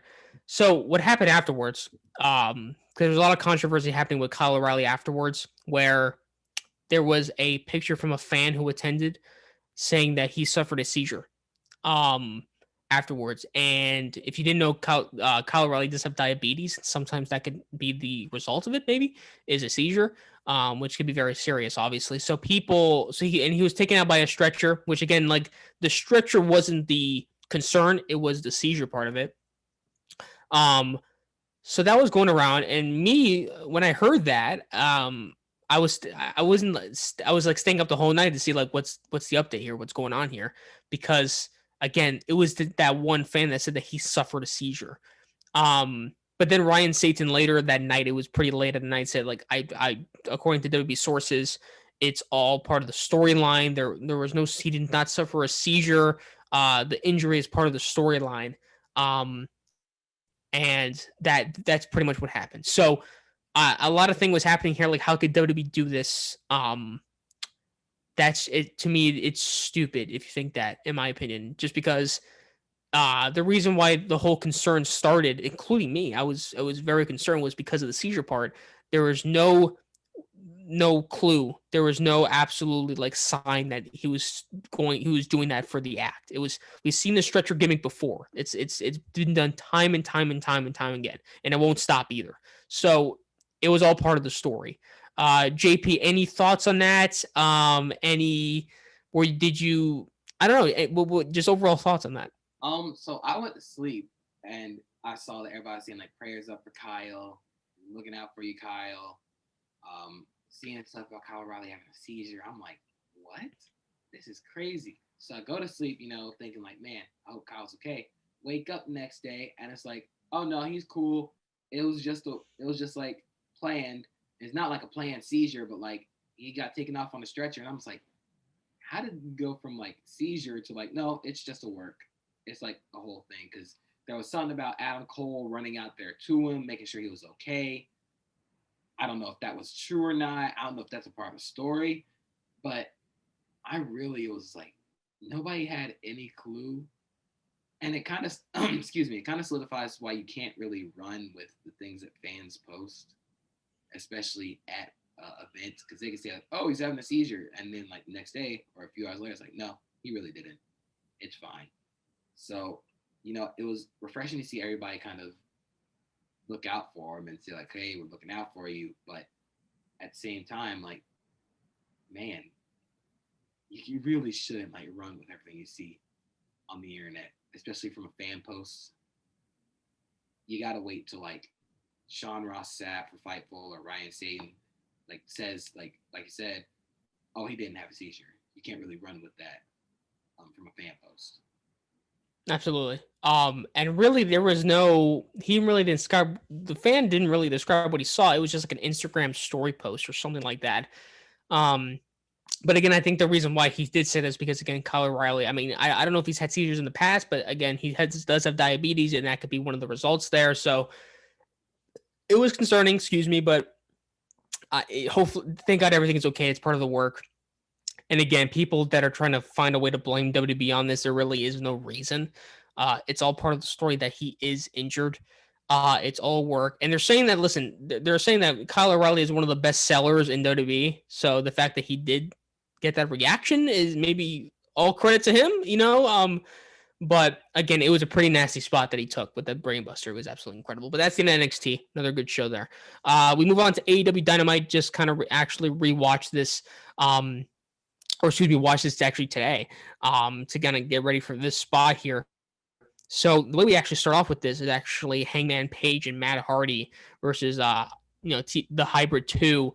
A pretty fine match between these four guys, I would say. But afterwards is really where the whole thing kind of goes here. We almost see kind of again like Matt Hardy taking the credit for the win, kind of like he did a week or two before that, where it was Matt Hardy, after the buckshot lariat, he tagged himself in, did the twist of fate, and big money Matt scores the win there.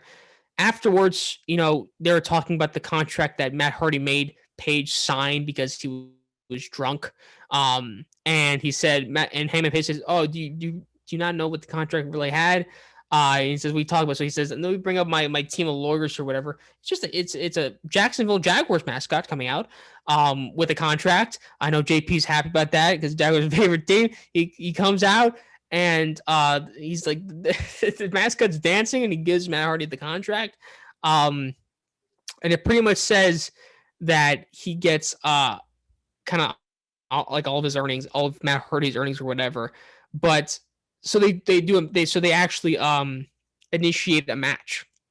The match says it's gonna be Matt Hardy and Hangman Page at Revolution on March 7th. Whoever wins gets the opponents 100% of their quarter one earnings. So it's a money match, pretty much. There's Jewel making our first appearance, Yell in a Cell. Hello, this is Jewel making her first appearance on Yell in the Cell. Shout out, say hi. All right, come on. That's rare, guys. If you're watching this, that is a rare sighting we just heard. So that's great. So again, future women's champion, Jewel Avery. Future women's champion. There we go. But yeah. So again, it's a money match at Revolution. So JP, thoughts on the match and more so thoughts on this match they're setting up for Revolution. I absolutely love this segment. I love everything about it. I have so many questions. I have so many thoughts about it, but I'll sum it up quickly. First off, I want to see Jacksonville in an AEW wrestling match. Tony Khan, get that to me ASAP. Jacksonville is all elite. You heard it here first. I really enjoyed that they took this whole thing with Matt Hardy trying to recruit Hangman and like stealing his money. They turned it into a match at Revolution where the winner gets all of their 2021 pay. It adds high stakes. But the one thing I loved about this most, and I tweeted it as soon as it happened, the Dark Order coming and helping Hangman was the sweetest moment ever. It felt so amazing because everybody's like, oh my God, it's the Dark Order. They're helping him out. And he's like accepting their friendship, And I'm like, oh man, this is going to lead to Hangman being a part of the Dark Order. And I can't wait. Like, I honestly, this is one of the best, like, not going to say like one of the best like ever, but for AEW, this is one of the better long-term stories they have. And, it started with Brody Lee trying to recruit Hangman and then Hangman kind of being back and forth on his own and him coming into that and accepting like the Dark Order as his friends is going to be a really awesome story. I really loved this whole segment. The match was fine. I mean, it's what you expect, but everything after the match tied up all the loose ends that you really had. Yeah, and as JP kind of alluded to afterwards, it was in the mascot, it was actually Isaiah Kennedy of Private Party, and them along with THU was attacking Hangman Page. And that's when the Dark Order kind of came in. Brody Lee Jr., -1 was telling everybody again they can help. JP said, and Hangman Page looked at the Brody Lee with some sort of acceptance, and then that was pretty much the end of that segment. Good stuff. In the match, am I excited for the match at Revolution? I don't know. Should be okay, I guess. I mean, Hangman Page, again, like you said, this whole thing that this is all for Hangman Page to be one of the bigger stars in AEW. Just kind of set up again. He's super young. He's a future star. If not, he already is a star. Absolutely. So it's a good way to do that. Up next, we actually get the return of Riho in the women's world title eliminator match against NWA Women's Champion Serena Deeb. I honestly thought that this was phenomenal. I thought it was a great match. It was awesome. Them going at it. It was a mix of being technical and them trying to each other. After I want to say it's been a long time since Riho's been in the ring. I want to say I think they said 11 months. I want to say since she's been in an AEW ring. I think she's been doing stuff in Japan, but um, these two have a very fine match. And again, it came to a point at the end of the match where it was an awesome transition of like who's going to get the pin on each other.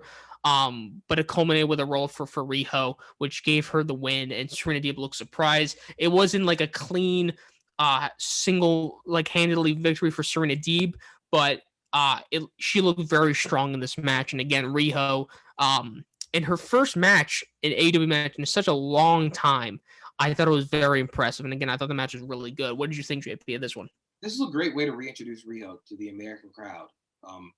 Just have her go in there and do what she does best, which is wrestle. It was an amazing job, like pay-per-view worthy match that we got on AEW Dynamite. Serena Deeb was a godsend for this division. I don't know if she's won a lot of matches, but what she's done is she's elevated the competition. She's elevated everybody else that she's been in the ring with.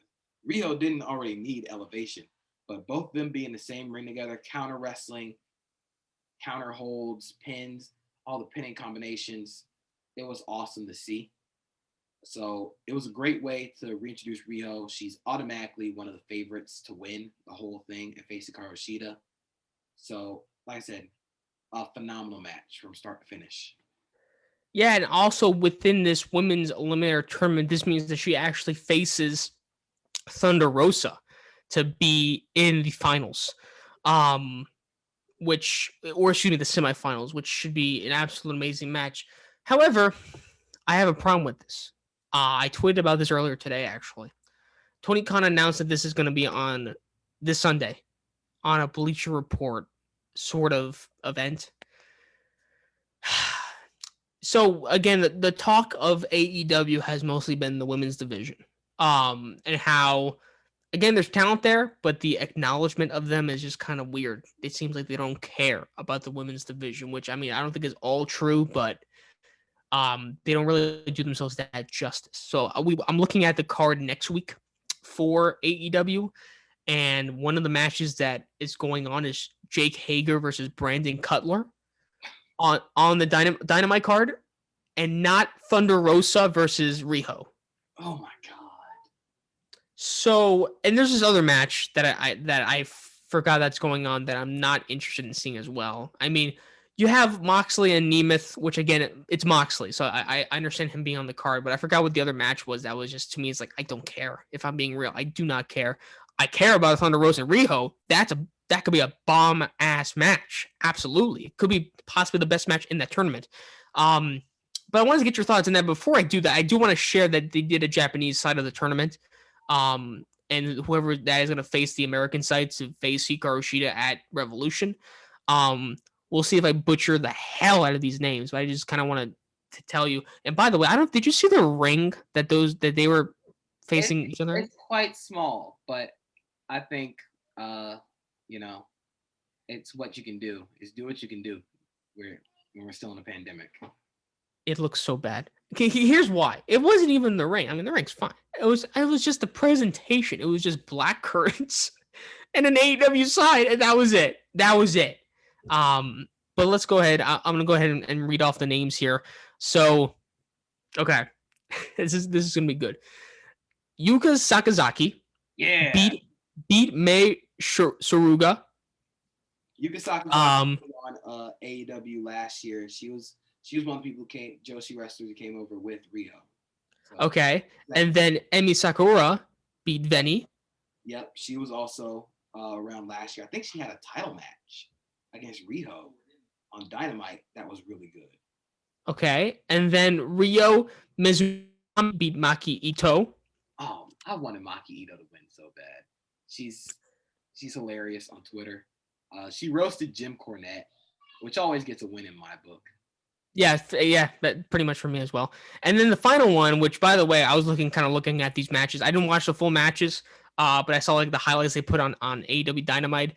Aja Kong beat Rin Kadokura, and Aja Kong looks like a beast, and I want her to win the whole thing. She was in AEW earlier last year with Emi Sakura, Yu Sakazaki, and Riho.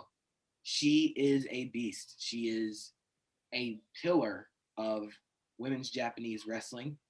I think at one point they were going to do Aja Kong versus I forgot her name already. Aja Kong versus what's her name? She was in AEW. I can't believe I'm blanking on it.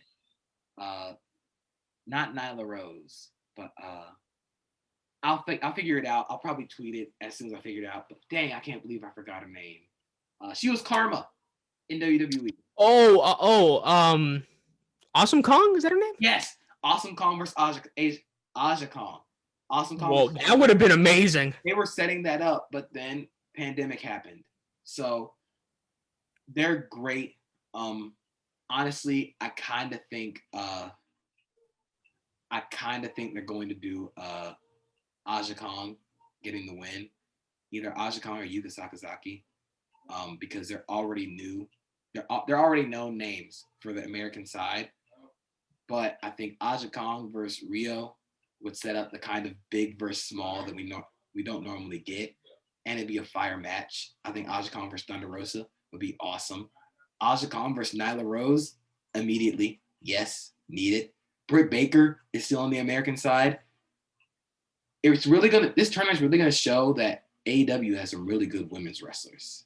They do, but why? I don't know. Thunder Rosa and Riho on a Bleacher Report stream on Sunday during Elimination Chamber is not a. Oh my God, you have a great point. They're putting that match again, a match. I'm not saying to put that as the main event, but that's easily deserves a Dynamite spot over Brandon Cutler and Jake Hager. No question about it. And again, so the rest of the women's bracket on the American side, the two matches that are left in the first round are going to be on their AEW's YouTube channel on Monday. It's going to be Conti versus Nyla Rose and then Britt Baker versus Anna Jay. Again, matches I'd rather see than some of the men's matches next week. That's all I'm saying. So, and obviously it's going to be Riho and Thunder Rosa on Sunday. So we'll see what happens. It's going to be a free stream. You can stream it free on Bleacher Report. If they would have had to pay for that, nobody's going to watch if you get to pay. But even having it free during Elimination Chamber, when most of the eyes are going to go towards the Elimination Chamber pay-per-view, it feels kind of like a disservice. You know what they said? The reason was that I think it was Wrestling Inc. that reported from Dave Meltzer, who said that the real reason they're doing it is because they want to get AEW fans ready to watch wrestling on a Sunday. That's what the report read. That's it's bullshit. I hate to say it's bullshit. I mean, there's no way I can believe that. Just put it on Dynamite, man. Just put it on Dynamite. Again, I'm forgetting the other match here. While you pay-per-view on Sunday. Yeah, just do it. I will watch. Yeah, I would watch too. So obviously the winner of the bracket of the tournament itself faces Hikaru Shida Revolution. Should be a good one. We move on again, but going back to the match, I mean, we both said it. It was an awesome match between Riho and Deeb, and Riho gets the win there. We move on to Orange Cassidy and Luther, which I thought should have been the main event. Personally for me, I don't know. I thought this was meaningless. I mean, we know Orange Cassidy's gonna win. And he did. There were some shenanigans with Angelico, I guess, and Serpentico, and the Chaos Project and stuff like that. I don't know, man. And here's some bias here. I hate to bring up the WWE and AEW thing here, but the Bleacher Report recap had this at rated this a C. That's too high. Okay. That's too high, especially with some matches segments rated lower. I mean, again, I'm not saying it was bad. It's like it wasn't like Botch City. I mean, it didn't mean nothing for me. I'd rather seen one of these tournament matches on the Women's tournament in pace of this. Put this on Dark. Put this on Sunday. I don't know. What did you think of this? It was lame, man. Like at no point was I invested in this match. And can we? I don't mean to disrespect the person. I think because he's been around a long time. I'm sure he's done great work. But Luther ain't it, man. He's not it. He's not moving the needle for me. That might just be personal preference, but I don't need to see him wrestle Orange Cassidy. We know Orange Cassidy is very good at what he does, and we know Chuck Taylor's back with Best Friends. This felt like less of reintroducing Best Friends to the crowd more than just filling time. It felt like it was just filling time. And it just, man, what was the point? Like you said, they could have had another women's tournament match on here and moved that to dark. But, I don't make decisions. You're right. I don't know. Excuse me, but I don't know. It was just I don't know. We should move on, anyways. I guess they're setting up a Chaos Project Best Friends thing here. I you know how people say I can't wait. I can wait. I can just never show it to me. I don't know. But we move on, and we actually get Team Taz in the ring. He comes out with Brian Cage. I'm forgetting his name now. Who's that? Who's the kid that's with them? Hook. That's Taz's Hook. Hook, that's a retribution name, by the way. But Hook is there with them. And they're calling out Sting, pretty much. And who comes out? Sting! He comes out. And he comes down the ring and Taz says, listen, that was the worst mistake ever. We're gonna beat you up. Sting takes off he throws down his bat, he takes off his jacket, and he's ready to and they start fighting with each other. Sting, starts throwing punches at Brian Cage. Hook tries to get the bat and try to choke him with it. He kicks him and Hook kind of goes off. And then what happens? Brian Cage kicks him in the sternum, and he does a power bomb on Sting. Sting is 61, maybe 61 years old. He took a power bomb like a champ. JP, what did you think of this match? I was mortified. Not match, but you know what I mean. When we first saw Sting coming in, I had the prediction that he was going to be in like a 6-man tag, going to do the signature spots, then get out of there. I did not expect him to be power bombed or be in a street fight. I don't want this. I was talking about it with one of the people I interact with on Twitter. I don't need to see this from Sting. I don't need to see what Sting has to prove at 61 in 2021. I just cringe, especially with his history of like spine injuries. Taking a power bomb from Brian Cage, who looks like he could tear Sting in half. I don't want this. Not like this. Not Sting doesn't have to go out like this, because I'd rather him like be able to walk still. I'd rather be. I just cringe every time he's gonna take those moves in that street fight, and I'm gonna cringe every time because it just feels weird seeing him back doing that stuff, because the history of spine injuries. I don't really want to see this. I was excited to see Sting back on AEW, back in wrestling, but I don't want to see him like this. I don't need a full match from Sting. Like, you can like cover him up in a 6-man tag match, you can hide him a little bit, but in a street fight, a 2-on-2 street fight, you're not hiding him. And he's going to take those moves. And you better hope that Brian Cage and Ricky Starks can like not kill him.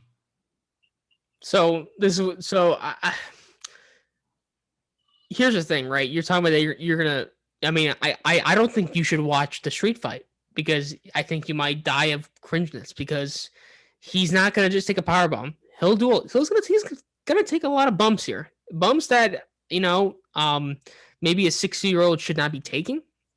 But that he definitely wanted to do it. He wants to do it.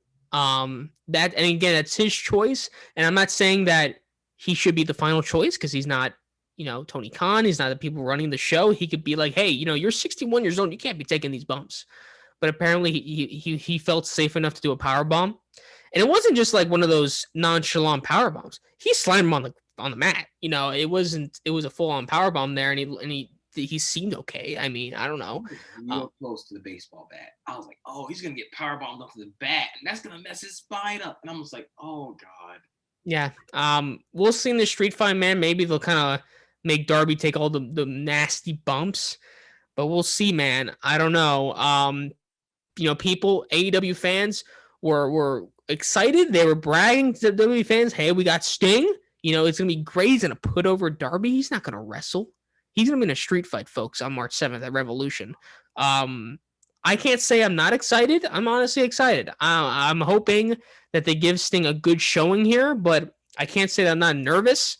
I would. The last thing I want to see is him take a Matt Hardy type bump in that match he had against Sammy Guevara. That one of those things, and again, 61 years old, you should not be fighting in street fights. Hey, that didn't stop Terry Funk. I think he was older and he was still doing death matches. So, I mean, maybe he can do anything. But Sting has had a long history of injuries. So Speaking I'm of definitely worried. Speaking of 61 years old, I gotta run something by you. I'm not sure if we're gonna get to it when we're talking about AEW, but I think on March 3rd, the same card that has Cody and Red Velvet versus Shaq and Jade Cargo. So Jurassic Express is going to be facing FTR and returning to the ring, Tully Blanchard. See, I don't know, man, because let me look this up. Let's look this up. You said that in a 6-man tag match they can mask it. So I can see that Tully Blanchard only being in the ring once. You can mask them trying not to die in a 6-man tag match because he doesn't have to. He can just stand there on the ring side and look good. Maybe hit the signature spots. Hey, I guarantee that when he's in the ring, he'll be there with Marco Stunt. I can see it. But I don't need to see Tully Tully, you had nothing to prove to me. You don't have to prove anything. Sting, you had nothing to prove to me. Hey, man. See if you can still go. It all comes down, I guess, that they just want to do it. They want to get back in there. That, and again, their choice, but I'm hoping that AEW is looking at it and saying, hey, let's hope that these spots, like they really want to do it. Let's give them what they want, but let's give them these spots that are not going to be life-threatening, especially to a guy like Sting that's going to be in a street fight. We'll see, but we'll go ahead and move on from that. And I'm actually looking at here where when you talk about the spine injury where he suffered like one of those bumps at Night of Champions in 2015. The concern is there, absolutely. So we get to JP's match, a match that JP was very looking forward to, right? Because the Young Bucks were defending their championships against Santana and Ortiz of the Inner Circle. And before this happened, the Inner Circle cut a promo, like a backstage interview. And it was, them talking about how, this is going to be their first ever tag team championship match. They're ready to do it. They're ready to prove to the world that they can do it. And then the mic goes to MJF and he was talking about Sammy Guevara. And how, like, he quit the Inner Circle last week, whatever. He's like, I wasn't trying to record on the phone. Chris Jericho just says, shut up, MJF. We know what you were trying to do. But most of the blame here is on Sammy Guevara because he quit on us. MJF could take the blows and the highs and lows. Sammy Guevara couldn't, so he left. So Sammy Guevara is dead to me. That's what he said. So they have this match, bomb-ass match, I thought. I thought this match was awesome between these guys. Again, maybe it wasn't what JP wanted because he obviously wants to see, Santana Ortiz win, but, the Young Bucks were there. Their parents were at ringside during this match. MJF was about to punch one of the Bucks while the ref wasn't looking, but the ref caught him and he ejected not only MJF, but the whole Inner Circle. So MJF is in a bad spot with Chris Jericho. It seems like he's always making him mad now. But it comes to a point where, Santana and Ortiz actually like power bomb. I forgot it's either Matt or Nick out in the stands, like in the first row near their parents. So that leaves Santana Ortiz with one of the Bucks, but he catches him in a roll-up win for the 1-2-3, quick and easy. It was pretty much a 2-on-1 thing, and they can't believe it. Santana Ortiz cannot believe it. The Inner Circle comes in, they start beating on them, and they cut to the monitor of Kenny Omega and the Good Brothers looking on into this match, and they're not even doing anything. There comes a point where Kenny Omega actually said, maybe we should help him, and Don Callis is like, no, we don't tell him. I don't know if that's like a foreshadow of them, like maybe him trying to help, but he says, Good Brothers, go out there, help him. they eventually helped him out. It comes from a moment where like the inner circle looks at the Young Bucks' parents, and he pushes Chris Jericho, the father. I thought that was great. And then MGF, I forgot what he said. He says, "You're gonna pay for that, you old sack of crap." That's what he said to the father of the Young Bucks. MGF is golden. So JP, what did you think of this tag team match? The Young Bucks winning, the whole thing. This was honestly my second favorite segment of AEW. This might have been like a top 3 like wrestling segment for me of this week. The match was amazing. It's what you get when you get Young Bucks, Santana Ortiz in the same ring. There were moments in there where I was like, oh, they're gonna win this. Santana Ortiz are gonna win. I thought the Young Bucks were gonna win. I kind of wanted the Young Bucks to win because like I don't think Santana Ortiz versus MJF and Jericho could like work because they're a part of the same faction. But it was really good. It was really well done. By having them win via roll up, it still sets them up as like you never really like legit beat us. The match itself was awesome. Everything that happened after with Kenny saying go and help him, and they're kind of just not going initially. It sets up the whole like the Good Brothers are only here for the money. They really don't like care about the Bucks. And you know the whole thing with the inner circle. You knew as soon as they introduced the Bucks parents, MJF and Jericho were gonna do something to the parents. But you know, it was one of my favorite segments. I would say most of the time, they focus on the parents at like the first row. They're usually gonna get involved. I hate to bring back some bad memories to when I was a kid, but when John Cena and Randy Orton were doing having a feud together, and they showed John Cena's father in the first row, and it was John Cena and Randy Orton, and he was about to punt John Cena, and he hesitated. He went out in the ring. He got John Cena's father and threw him in the ring side, and he punted him. When I was a kid, I was shocked. I was like, oh my god, bro, what's going on here? It was but again, usually when you have some sort of family members out there, they're always going to get involved. Unless it's like The Rock's mother. The Rock's mother's always out there at the first show, which is great. By the way, checked out Young Rock, the first episode, pretty solid. Um, but yeah, again, like you said, it was a great match. This is actually the third match. It was kind of like the rubber match. I think the first time they met, Santana Ortiz won, and then the second time they met was like for the number one contendership. The Young Bucks won that, so now they're pretty much up 2-1. If this is like a long-term tag team rivalry between these two teams, I'm all for it. I think they would put on every single match be a banger, so I'm cool with it. But they eventually get the win. A segment that I want to talk about this before it was Kenny Omega reading a book, the Young Bucks book to children. But before that, when they were presenting it, the commentators, Jim Ross said, "Here is the WWE champion, Kenny Omega." I can't help but to say that it fits. Can't help it. But obviously, I mean, when you commentate in WWE, it slips up, whatever. I'll do respect to JR, but I thought that was funny. So it happens. He's reading a book to children. It's like the Young Bucks book. I think it's called Killing the Business. I think the book is called. And Nakazawa was there as well, along with Don Callis. And reading the book, he was saying like ever since Kenny Omega and Chris Jericho wrestled at Wrestle Kingdom in the Thunderdome and the Tokyo Dome. Excuse me, I said Thunderdome in the Tokyo Dome.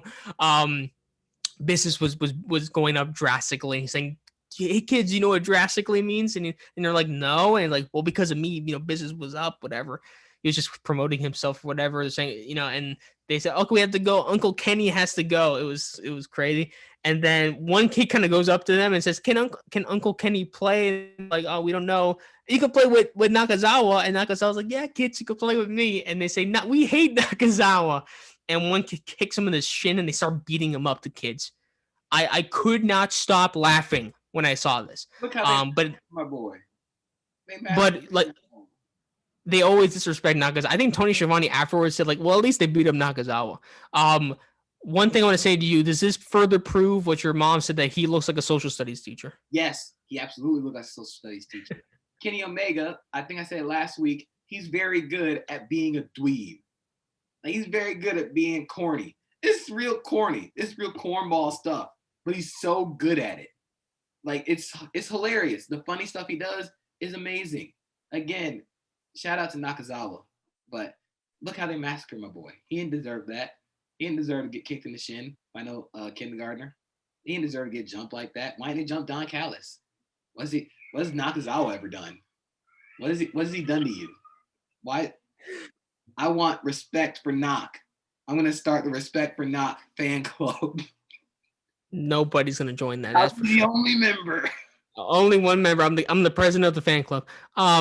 But we move on. We get to the second to last match of the card actually, and it's FTR taking on the Seidel brothers, Matt and Mike.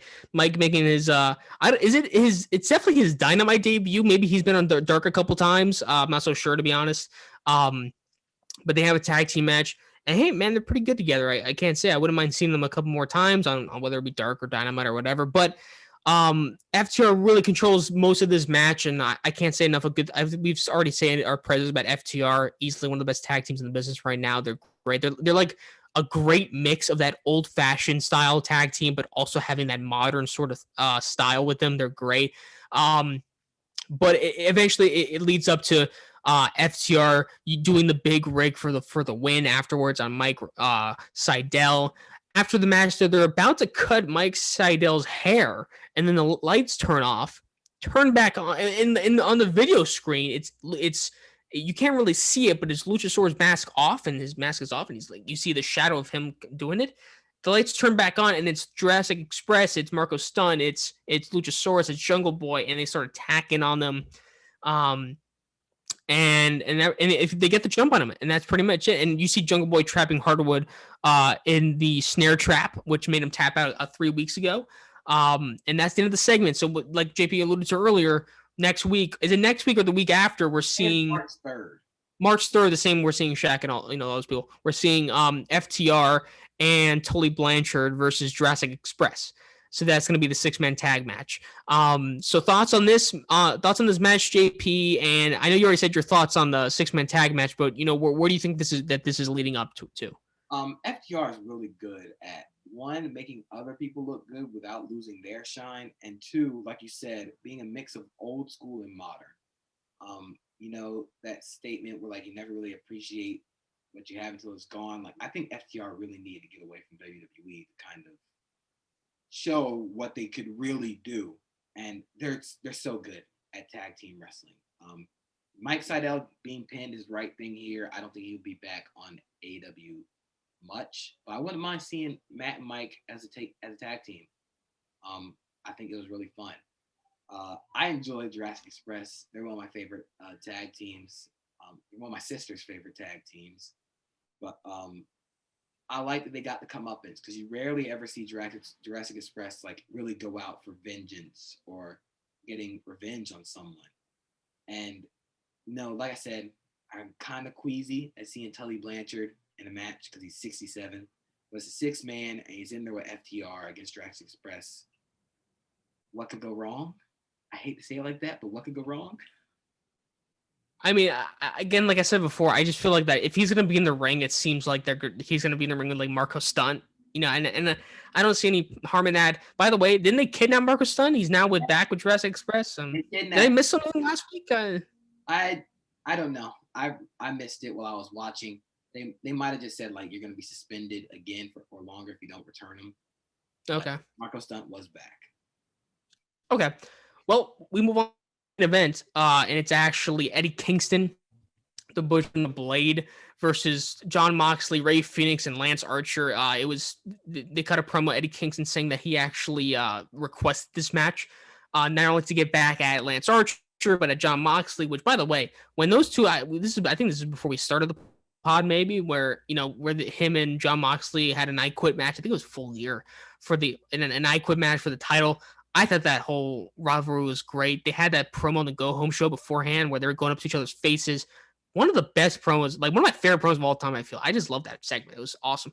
And you could see that hate is still there. There was one moment in the match where it might have been Archer and maybe the Butcher in the ring, and Moxley and Kingston are both wanting the tag, and they don't even look at their partners. They look straight at each other with like spit coming out of their mouths. My God, that was an awesome segment. They get back in the ring, and then they just kind of go at each other again. They have such a big flurry with each other, and this was actually the closing moments. But we should talk about the whole thing. I want to get your thoughts in here too. We say this every week. Every time Ray Phoenix is in a match, I think we always have to praise this guy because this guy is insane. The guy is easily one of my favorite wrestlers in AEW at the moment. He had a moment, and I'm trying to remember what it was, and maybe you can recollect my memory, where it's like it was Eddie Kingston, and I think it was the Butcher, and I think he put up the Butcher on the top rope. I feel, Oh, or I he's know on what the you're talking corner. about. Yep. He's on the corner, and then he grabs Eddie Kingston's hand. He obviously does the slap to the chest, and like he does like that springboard arm drag. But as soon as he was in the air, he kicked Butcher in the corner and did the arm drag. Oh my god, how does he do this stuff? It was amazing. Thoughts on the match, JP? I every time AEW has a tag match in the main event, it is organized chaos. I say this every week, but this was another segment of organized chaos. Every match is so wild, so unpredictable, and you have so many combustible elements. Lance Archer is one of my favorite people to watch in a wrestling ring currently because he just doesn't care. He threw Ray Phoenix on the Butcher and the Blade and then did a flipping senton off the apron to Butcher Blade and Ray Phoenix. He just doesn't care. Ray Phoenix, I mean, I'm running out of adjectives for him. I mean, there's moments in there like he does this signature move where he runs at somebody who's like in the turnbuckle, where he jumps on the springboard, spins and like kicks them in the corner. And I'm just like, how do you do that? Like, how do you think of that? One, and two, how do you execute that without tearing everything in your knee? John Moxley and Eddie Kingston, the intensity every time. They had a promo before the match where Eddie was like, women won't get this hate away. Drinking, drugs, it won't get the hate away. I have to end you here. And I'm just like, dang, you can feel that. I think I've said it before, but Eddie Kingston, whenever he talks, he means it. And you can tell the same thing with Moxley when he's talking about Eddie Kingston. When they're talking about each other, they mean it. And you can tell because they've been in the ring, they've been around each other before, not only in the ring, but outside the ring. You can tell that there's that real life, not like real life beef, but like you can tell those experiences they've had with each other come out in those promos and in the ring. You can tell the intensity, like you said, they really just wanted to beat the crap out of each other. I think Moxley getting the win here was good because he's going into February 26th, he's going into New Japan Strong to defend the IWGP US title, which was again on AEW television, which I cannot stress enough how important that is. He's going to defend it against Kenta. Then he's going into a match with Kenny Omega that we'll refer to later on. And let's even talk about that. So he does the paradigm shift on Eddie Kingston for the win. And then afterwards, he's celebrating. He has like a mic in hand actually, but he kind of throws it down, whatever. The Good Brothers come and they attack him. And Kenny Omega is in there with him. And he says, you know what, John, I saw that you submitted in a rematch clause for the title. I'll give you that since I'm in a giving mood. And he says, even as soon as Revolution, but I get to pick what match we're going to be in. So he says, John, since I can't keep you down in a match, you're gonna be jealous if I beat you in a straight up wrestling singles match. So let's do it like this. I challenge you to an exploding barbed wire death match, an exploding barbed wire death match at Revolution for the AEW title. How do you feel about that? John Moxley gives him a little bit of a headbutt. He's like bleeding in his forehead, and this I felt like Kenny Omega put so much emphasis on this, but he then does like one of the nastiest V triggers to the face I've ever seen, and he does a second one to him, and he's pumping up the crowd. He's like bleeding out of the forehead here where he got head butted, and that's the end of the show. JP, actually, let me start her real quick, because I was wondering how they would do a second match between Moxley and Kenny Omega, who was coming obviously for the title, because the first time around, Moxley kind of got screwed up because of Don Cal and everything, whatever. An exploding barbed wire death match, huh? That already got it to my eye. Me and my dad, we were planning to go to an AEW Dynamite show pretty soon, because he wanted to go to Jacksonville. He wanted to see a show, whatever. I'm like, Dad, we have to go to the pay-per-view because John Moxley is facing Kenny Omega for the title. He's like, so what? They're facing for the title. We could watch that at home for an exploding barbed wire death match, Dad. I think we need to watch. He said, oh, what? And I said, yes. JP, thoughts on this? Oh my God, I'm so excited. You really couldn't go anywhere else with Kenny Omega and John Moxley because they had the unsanctioned fight where they basically killed each other at Full Gear. Not Full Gear, but I think it was Revolution, the first Revolution. And then they had the regular one-on-one match. But this is a new level of violence that I did not expect them to go to, especially with AEW. I went and did some research on exploding barbed wire death matches and found them on YouTube. Oh my God. It is exactly what it sounds like. The ropes are barbed wire that explodes as soon as you touch them. And it doesn't just explode once. Every time you hit the barbed wire, it explodes. And I'm just sitting there like, oh my God, they're going to try and murder each other. Like, somebody's going to die. And I can't wait to see it. Like, I want to be there in person. I want to see when it happens because this is exciting for me because I don't think I've seen a modern exploding barbed wire death match.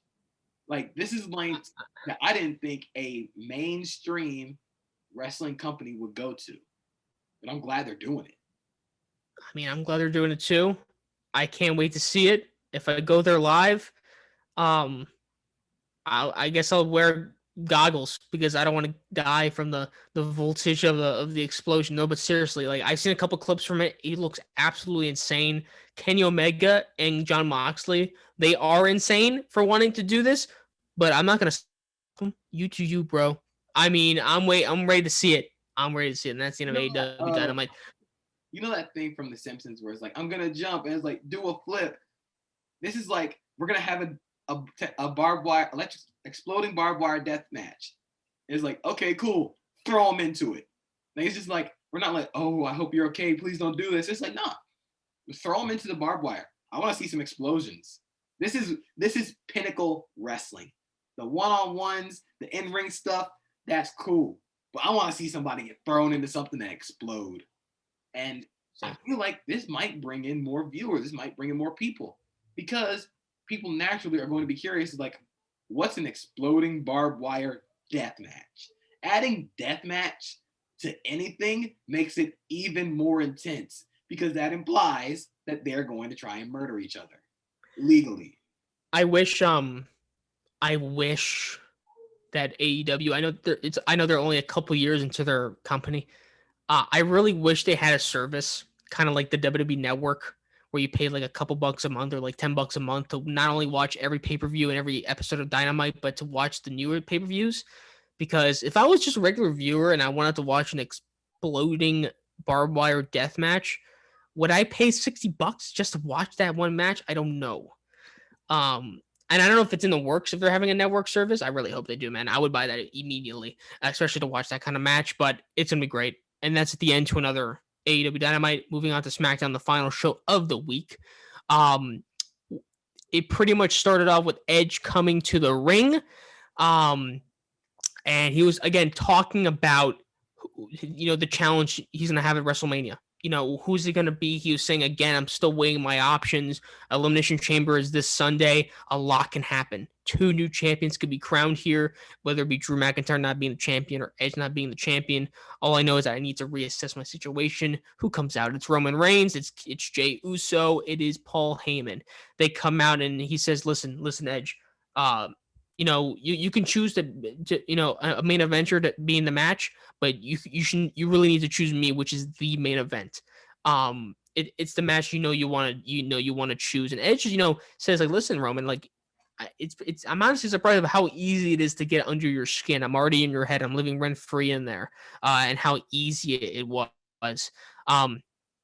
But who comes out It's Sami Zayn comes out here with his documentary crew, and he says again, talking about the conspiracy, WWE management, how WWE management didn't even want him in this match, and he says, but then he sells like his documentary crew is like, listen, all respect to both of you, but I'm gonna be in the main event of WrestleMania.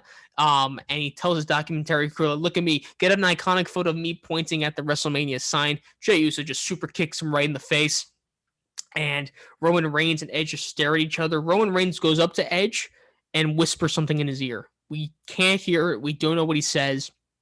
I think it's intentional. We didn't hear it, but he told him something. And then he leaves. And that's the opening segment. Good stuff. Brief thoughts on that, JP? I, I, what else? They don't miss. Roman doesn't miss. Jey Uso doesn't miss. Edge doesn't miss. I actually think Edge had the upper hand in this promo segment. Like, it was intense, and what made it so much more intense was they were both right. They're both true. What he's saying is true. What Roman said is, you can choose a main eventer or you can choose the main event. He's right. The main event match would be Edge versus Roman. But Edge was also true in saying, yeah, I've gotten under your skin. I'm in your head. Because Roman was the first one to mention Edge. Edge didn't come to SmackDown first. It was Roman who mentioned him. Having Sami Zayn, who is, like I said, the Laura Loomer of the WWE out there, he just adds so much to everything. He's a very sniveling heelish. You know what he's gonna do, but he adds so much in terms of not necessarily cannon fodder, but he's very Miz-ish in terms of getting people to not like him, but also saying what's true and like being so convinced of his words that you have to believe that he's right. So props to Sami Zayn. That super kick looked nasty. I'm so curious as to what Roman said to Edge. It creates intrigue. This whole thing just created more intrigue for Elimination Chamber. It does, yeah. And just to knock these out, pretty much afterwards, Edge kind of like talks to every single person in the chamber match. Here he did saying he pretty much did Uso. He didn't really talk to Uso, but he talked to Kevin Owens and said, listen, like, I love your resilience and stuff like that. So if you're a champion, that would be a really good match. And Kevin Owens says, I agree. And Kevin Owens is wearing a Malcolm Bivens shirt as well. So that's pretty cool. Edge also talks to Daniel Bryan. He says, Daniel, you're one of my main drives to coming back because I saw you come back from a nasty neck injury, same thing as me. So I just want to thank you for that. And Daniel Bryan says, absolutely, I'm glad you are back.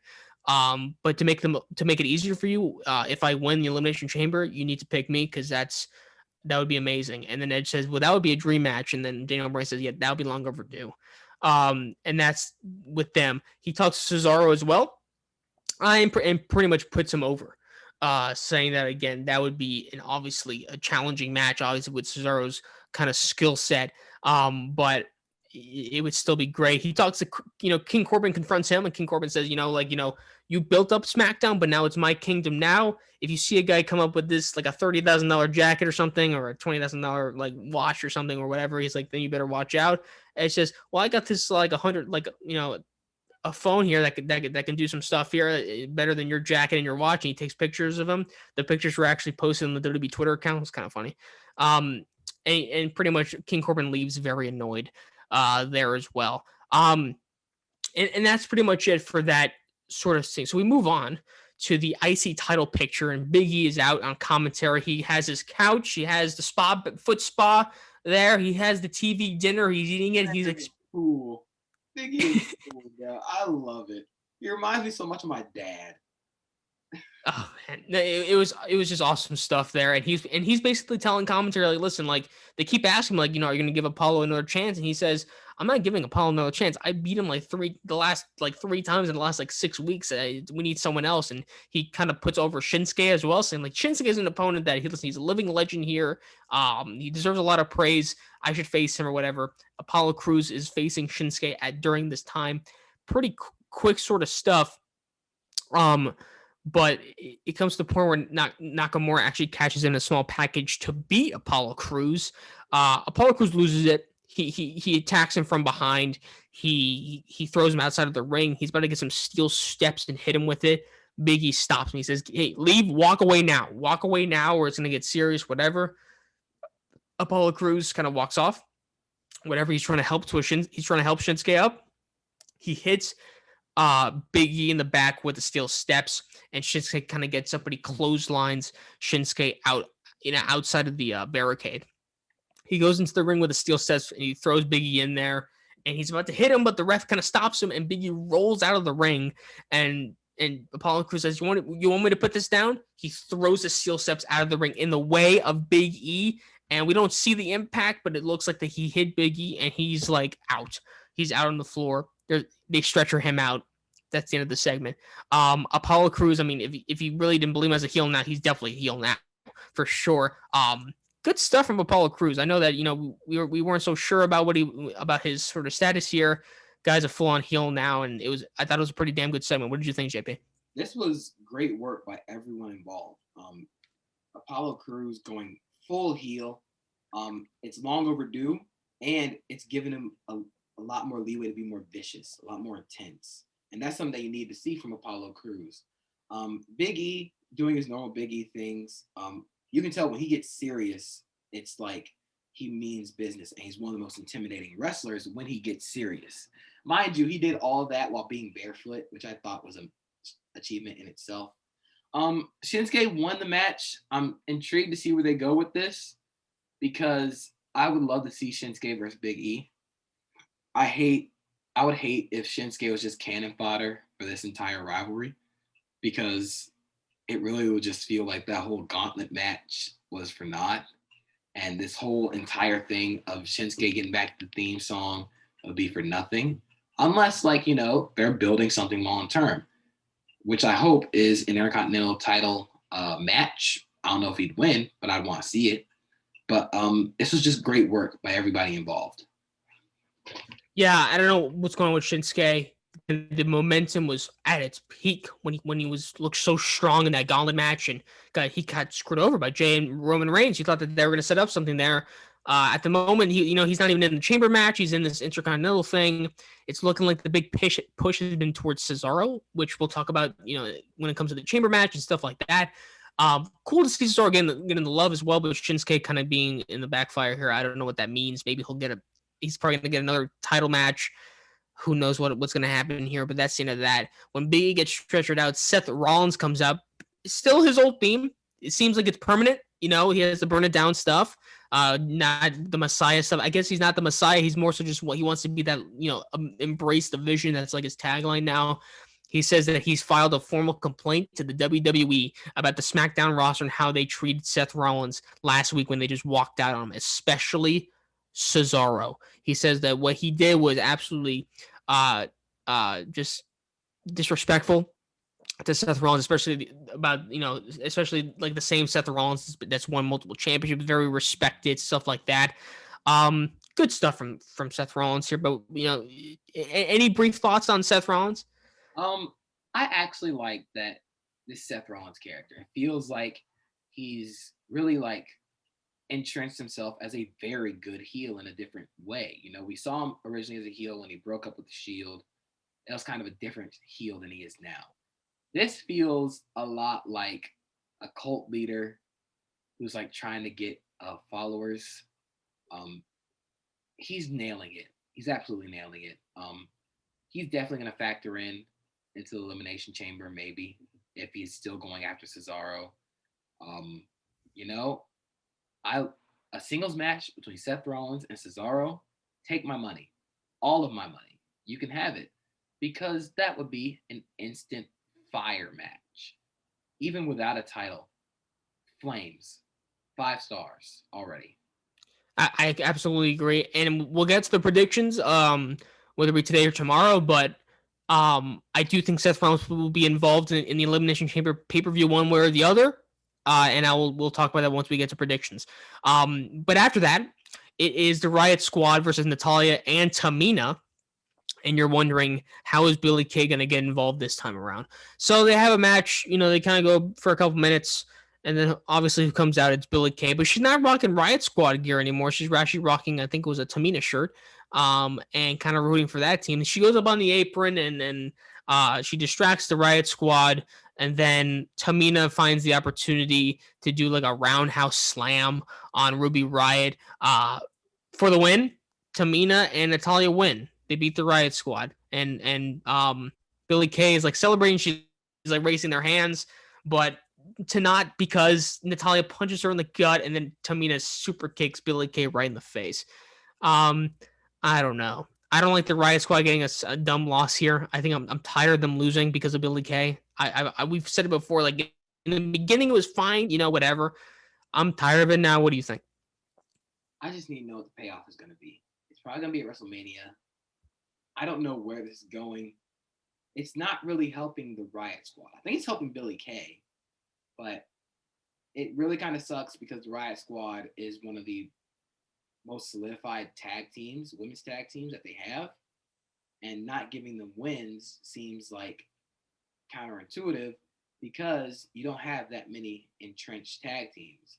You got Dakota Kai and Raquel Gonzalez. You got Nia and Shayna. You got The Way. You got Shotzi Blackheart and Ember Moon. You got Kaden Carter and Super Spreader Case Canzaro. But outside of that, who's another like entrenched tag team? And I mean, Naomi and Lana just got back. We don't know what's going on with Charlotte and Asuka. I'd rather not talk about that anymore. But again, I hate to keep bringing this up, but if this is what they broke up the Iconics for, then like, what are we doing here? It's disappointing, but whatever. We move on. We'll see if the Riot Squad kind of get back in motion there, and hopefully they do. We actually get a new episode of Ding Dong Hello by Bailey, which I think is great. Her special guests are Nia Jax and Shayna Baszler, and they pretty much it's not even an interview. They just pretty much talk about how like, well, Nia Jax and Shayna Baszler are like, oh, Bailey, it's good to be on your show, but I thought you'd still be mad at us because we took the titles off of you the first time with you and Sasha. And she's like, yeah, but it was honestly for the better because then I realized how much I hate Sasha. Sasha's not that good, and they just rag on Sasha and Bianca Belair the whole time until Sasha comes out. Or excuse me, sorry. Before that, as they're insulting Bianca Belair and Sasha, Reginald comes out and says, and pretty much like advocates for Sasha and Bianca, saying that Nia Jax and Shayna Baszler, they're beneath them. They're like cheap wine compared to them. And Nia Jax goes up to Reginald and says, "Oh, what are you talking about, little man?" And she says, Sasha then comes out and tells Reginald, you can't speak for me, but I am the boss and I'm better than all of you, whatever. And this SmackDown, the division runs around me. Who comes out? Bianca Belair. Bianca Belair says, hey, and Sasha Banks also says, like, Bianca's going to challenge me, whatever.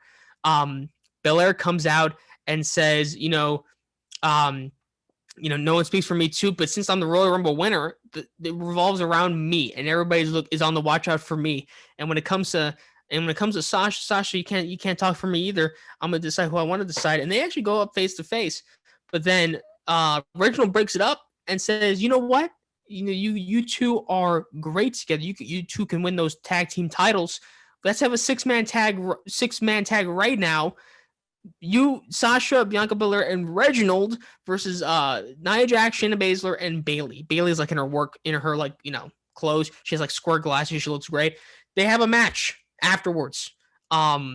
And Bailey's like still in the same clothes or whatever.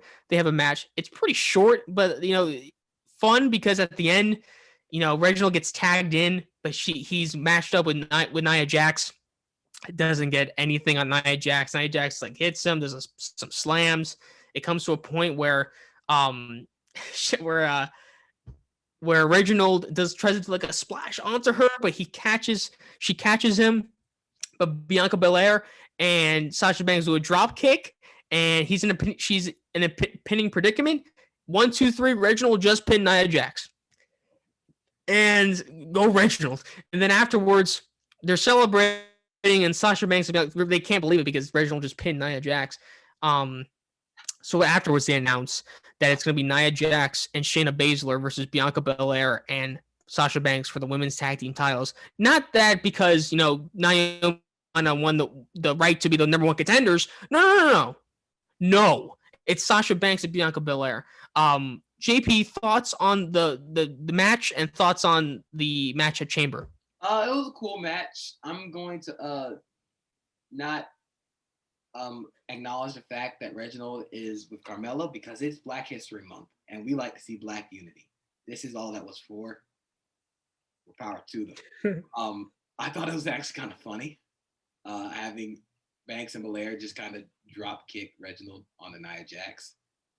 Now this tag title match, I'm confused because Lana and Naomi never got their title match. Will they get it before they get to Raquel Gonzalez and Dakota Kai? The world may never know. What if Raquel Gonzalez and Dakota Kai win before Naomi and Lana? Do they face them? Do they face Nia Jax and Shayna Baszler? What if Sasha Banks and Bianca Belair win? Nobody knows. Just make it a triple threat match. But it feels kind of forced, you know. I feel like the bigger story here, again, is Sasha Banks and Bianca Belair, which kind of puts the women's tag titles in the back seat again. Yeah. And I'll give my full thoughts when we get to the predictions side of it, but I'm tired of seeing double champions. Tired of it. We saw with Asuka, saw with Bayley. I think, yeah, and if we might see it again with Sasha, who knows, but we'll talk about the predictions a little later. Move on to Rey and Dominic Mysterio versus Alpha Academy. And these two kind of go at it for a little bit, but let's talk about the ending here. So the match is thrown out because Chad Gable and mostly Otis are, they attack Rey Mysterio. They're having a match. But the match gets thrown out because they didn't break the 5 count here. But Otis lays in on Rey Mysterio after this. He does a like that tsunami splash that Bronson Reed does to people. He did that to Mysterio, and Gable was setting it up. Did Otis just turn heel? JP. Otis and Gable just turned heel. Well, to me, like, I always thought that Gable was manipulating Otis in a way, like to kind of get him towards that. So I felt like he was always not like blatantly heel, but I don't know. I always had the feeling that he was doing this to Otis, but JP, did Otis turn heel? I think we're seeing heel Otis.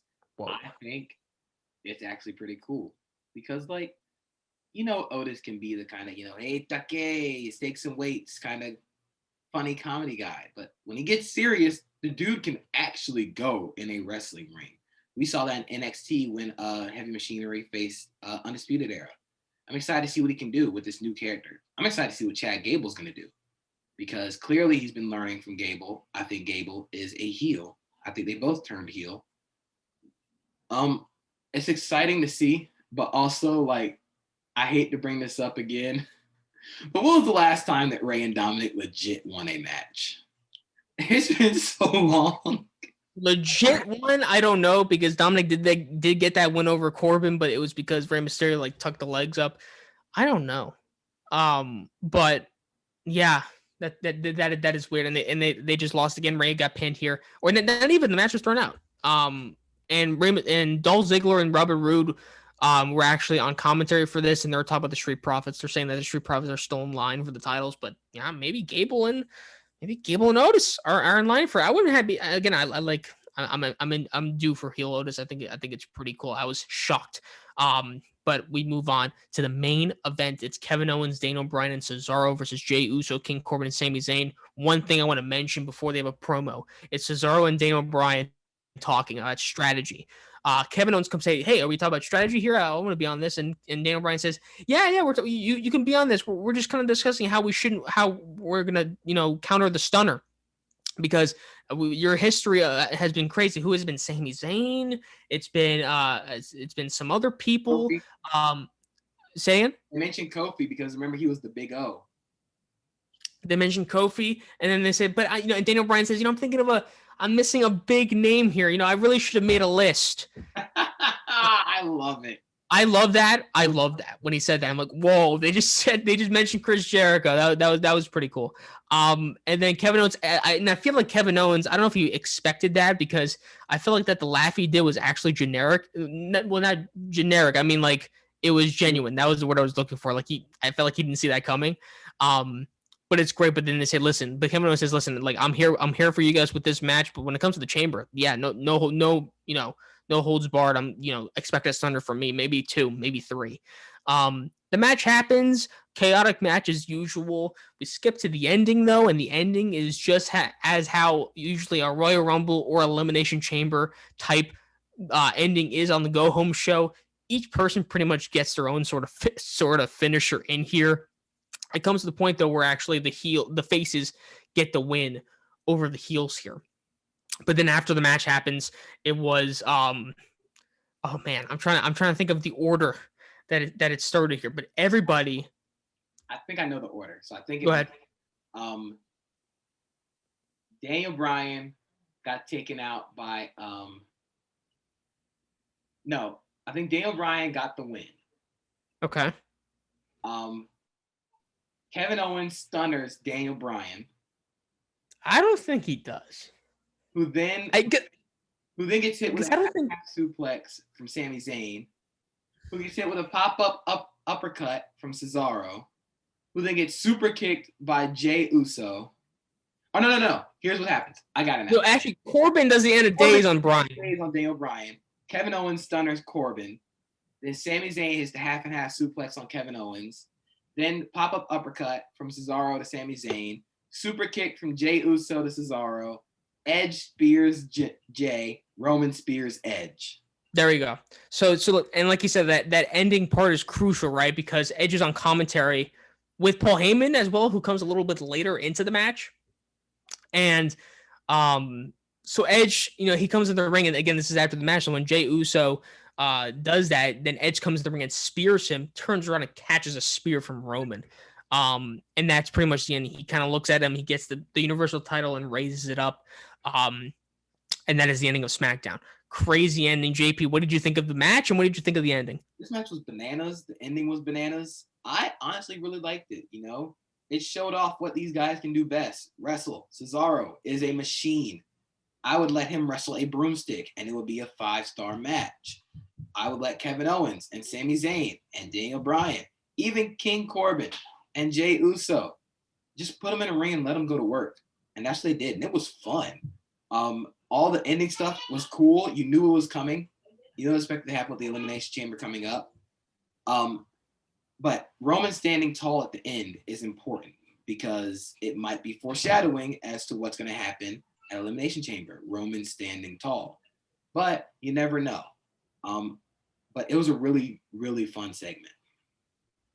Agreed. And again, I think that it's we'll see what this means for Elimination Chamber. I'm not going to spoil my predictions, even though maybe to some people it's predictable what I'm going to say, but who knows? So I'm not going to spoil my prediction there. But I think that if Roman does win at a Chamber, I think that again, you really haven't seen this on Raw, man. I just think that if it's good, I think it's almost certain now that maybe Edge is going to challenge Roman, because he's been getting so much spotlight with Roman, especially in the opening segment, and especially I know people talk about the spear thing, and that's obviously great, right? But I think that the amount of interaction that Edge is getting with Roman Reigns is probably some foreshadowing something. But at SmackDown, another week in the books for pro wrestling. Again, and that's it for our weekly review. We do this every week. Again, our next episode is going to be a prediction for Elimination Chamber. That will probably be released either tonight or tomorrow. Most likely tomorrow, I would think. So keep on the lookout for that. And again, it's a weird card, and we're definitely gonna give our predictions on that. But that's gonna be us at the Yell and Estelle. My name is Zachary Weinberger. You can find me at Zach Weinberger on Twitter, Zach with an HWEINBERGER. You can catch me at the University Press, at UPress Online, upressonline.com, the Forward. And I do other pods as well. I do stuff also with the University Press pods that are going on right now, entertainment, sports. Also do the Nerd Pod with Jacob Brown at the Nerd Pod too. Good stuff there. And before JP plugs his stuff, his Twitter's at Acosta32_JP. There it is. You got it down. Second nature now. Second nature. I'm the business manager at University Press. I'm pretty much on almost every podcast. I write for the UP. We have an issue coming out Monday that you can find 2 of my stories in. I write for Big Cat Country. Sometimes I write stuff that might get me fired. Sometimes I don't. It just depends on the day. Um, Also, I just talk about a lot of cool stuff, a lot of fun stuff. Mortal Kombat just released their movie trailer. I've been watching it for 24 hours straight. I am so excited. But yeah, that's if you find me at Acosta32_JP. I talk about a lot of cool stuff, talk about a lot of fun stuff. So that's really going to be it for me. Yep. And again, you can find us on any streaming platform for that carries podcast, Spotify. We do ourselves all, also on Anchor as well. You'll find us on YouTube. Like, comment, subscribe, comment some stuff, man. We want to do like these mailbag sort of episodes, maybe kind of answering some questions about us, answering about some wrestling things. We want to do everything with you guys. And again, we want to do more of those like tier maker videos like we did in the past as well. But that's gonna do it for us. We'll see you. We'll see you soon, and hopefully, uh, it's not a too crazy bad in a bad way for Elimination Chamber, but we'll see. We're here to talk about it as well. So we'll see you guys later.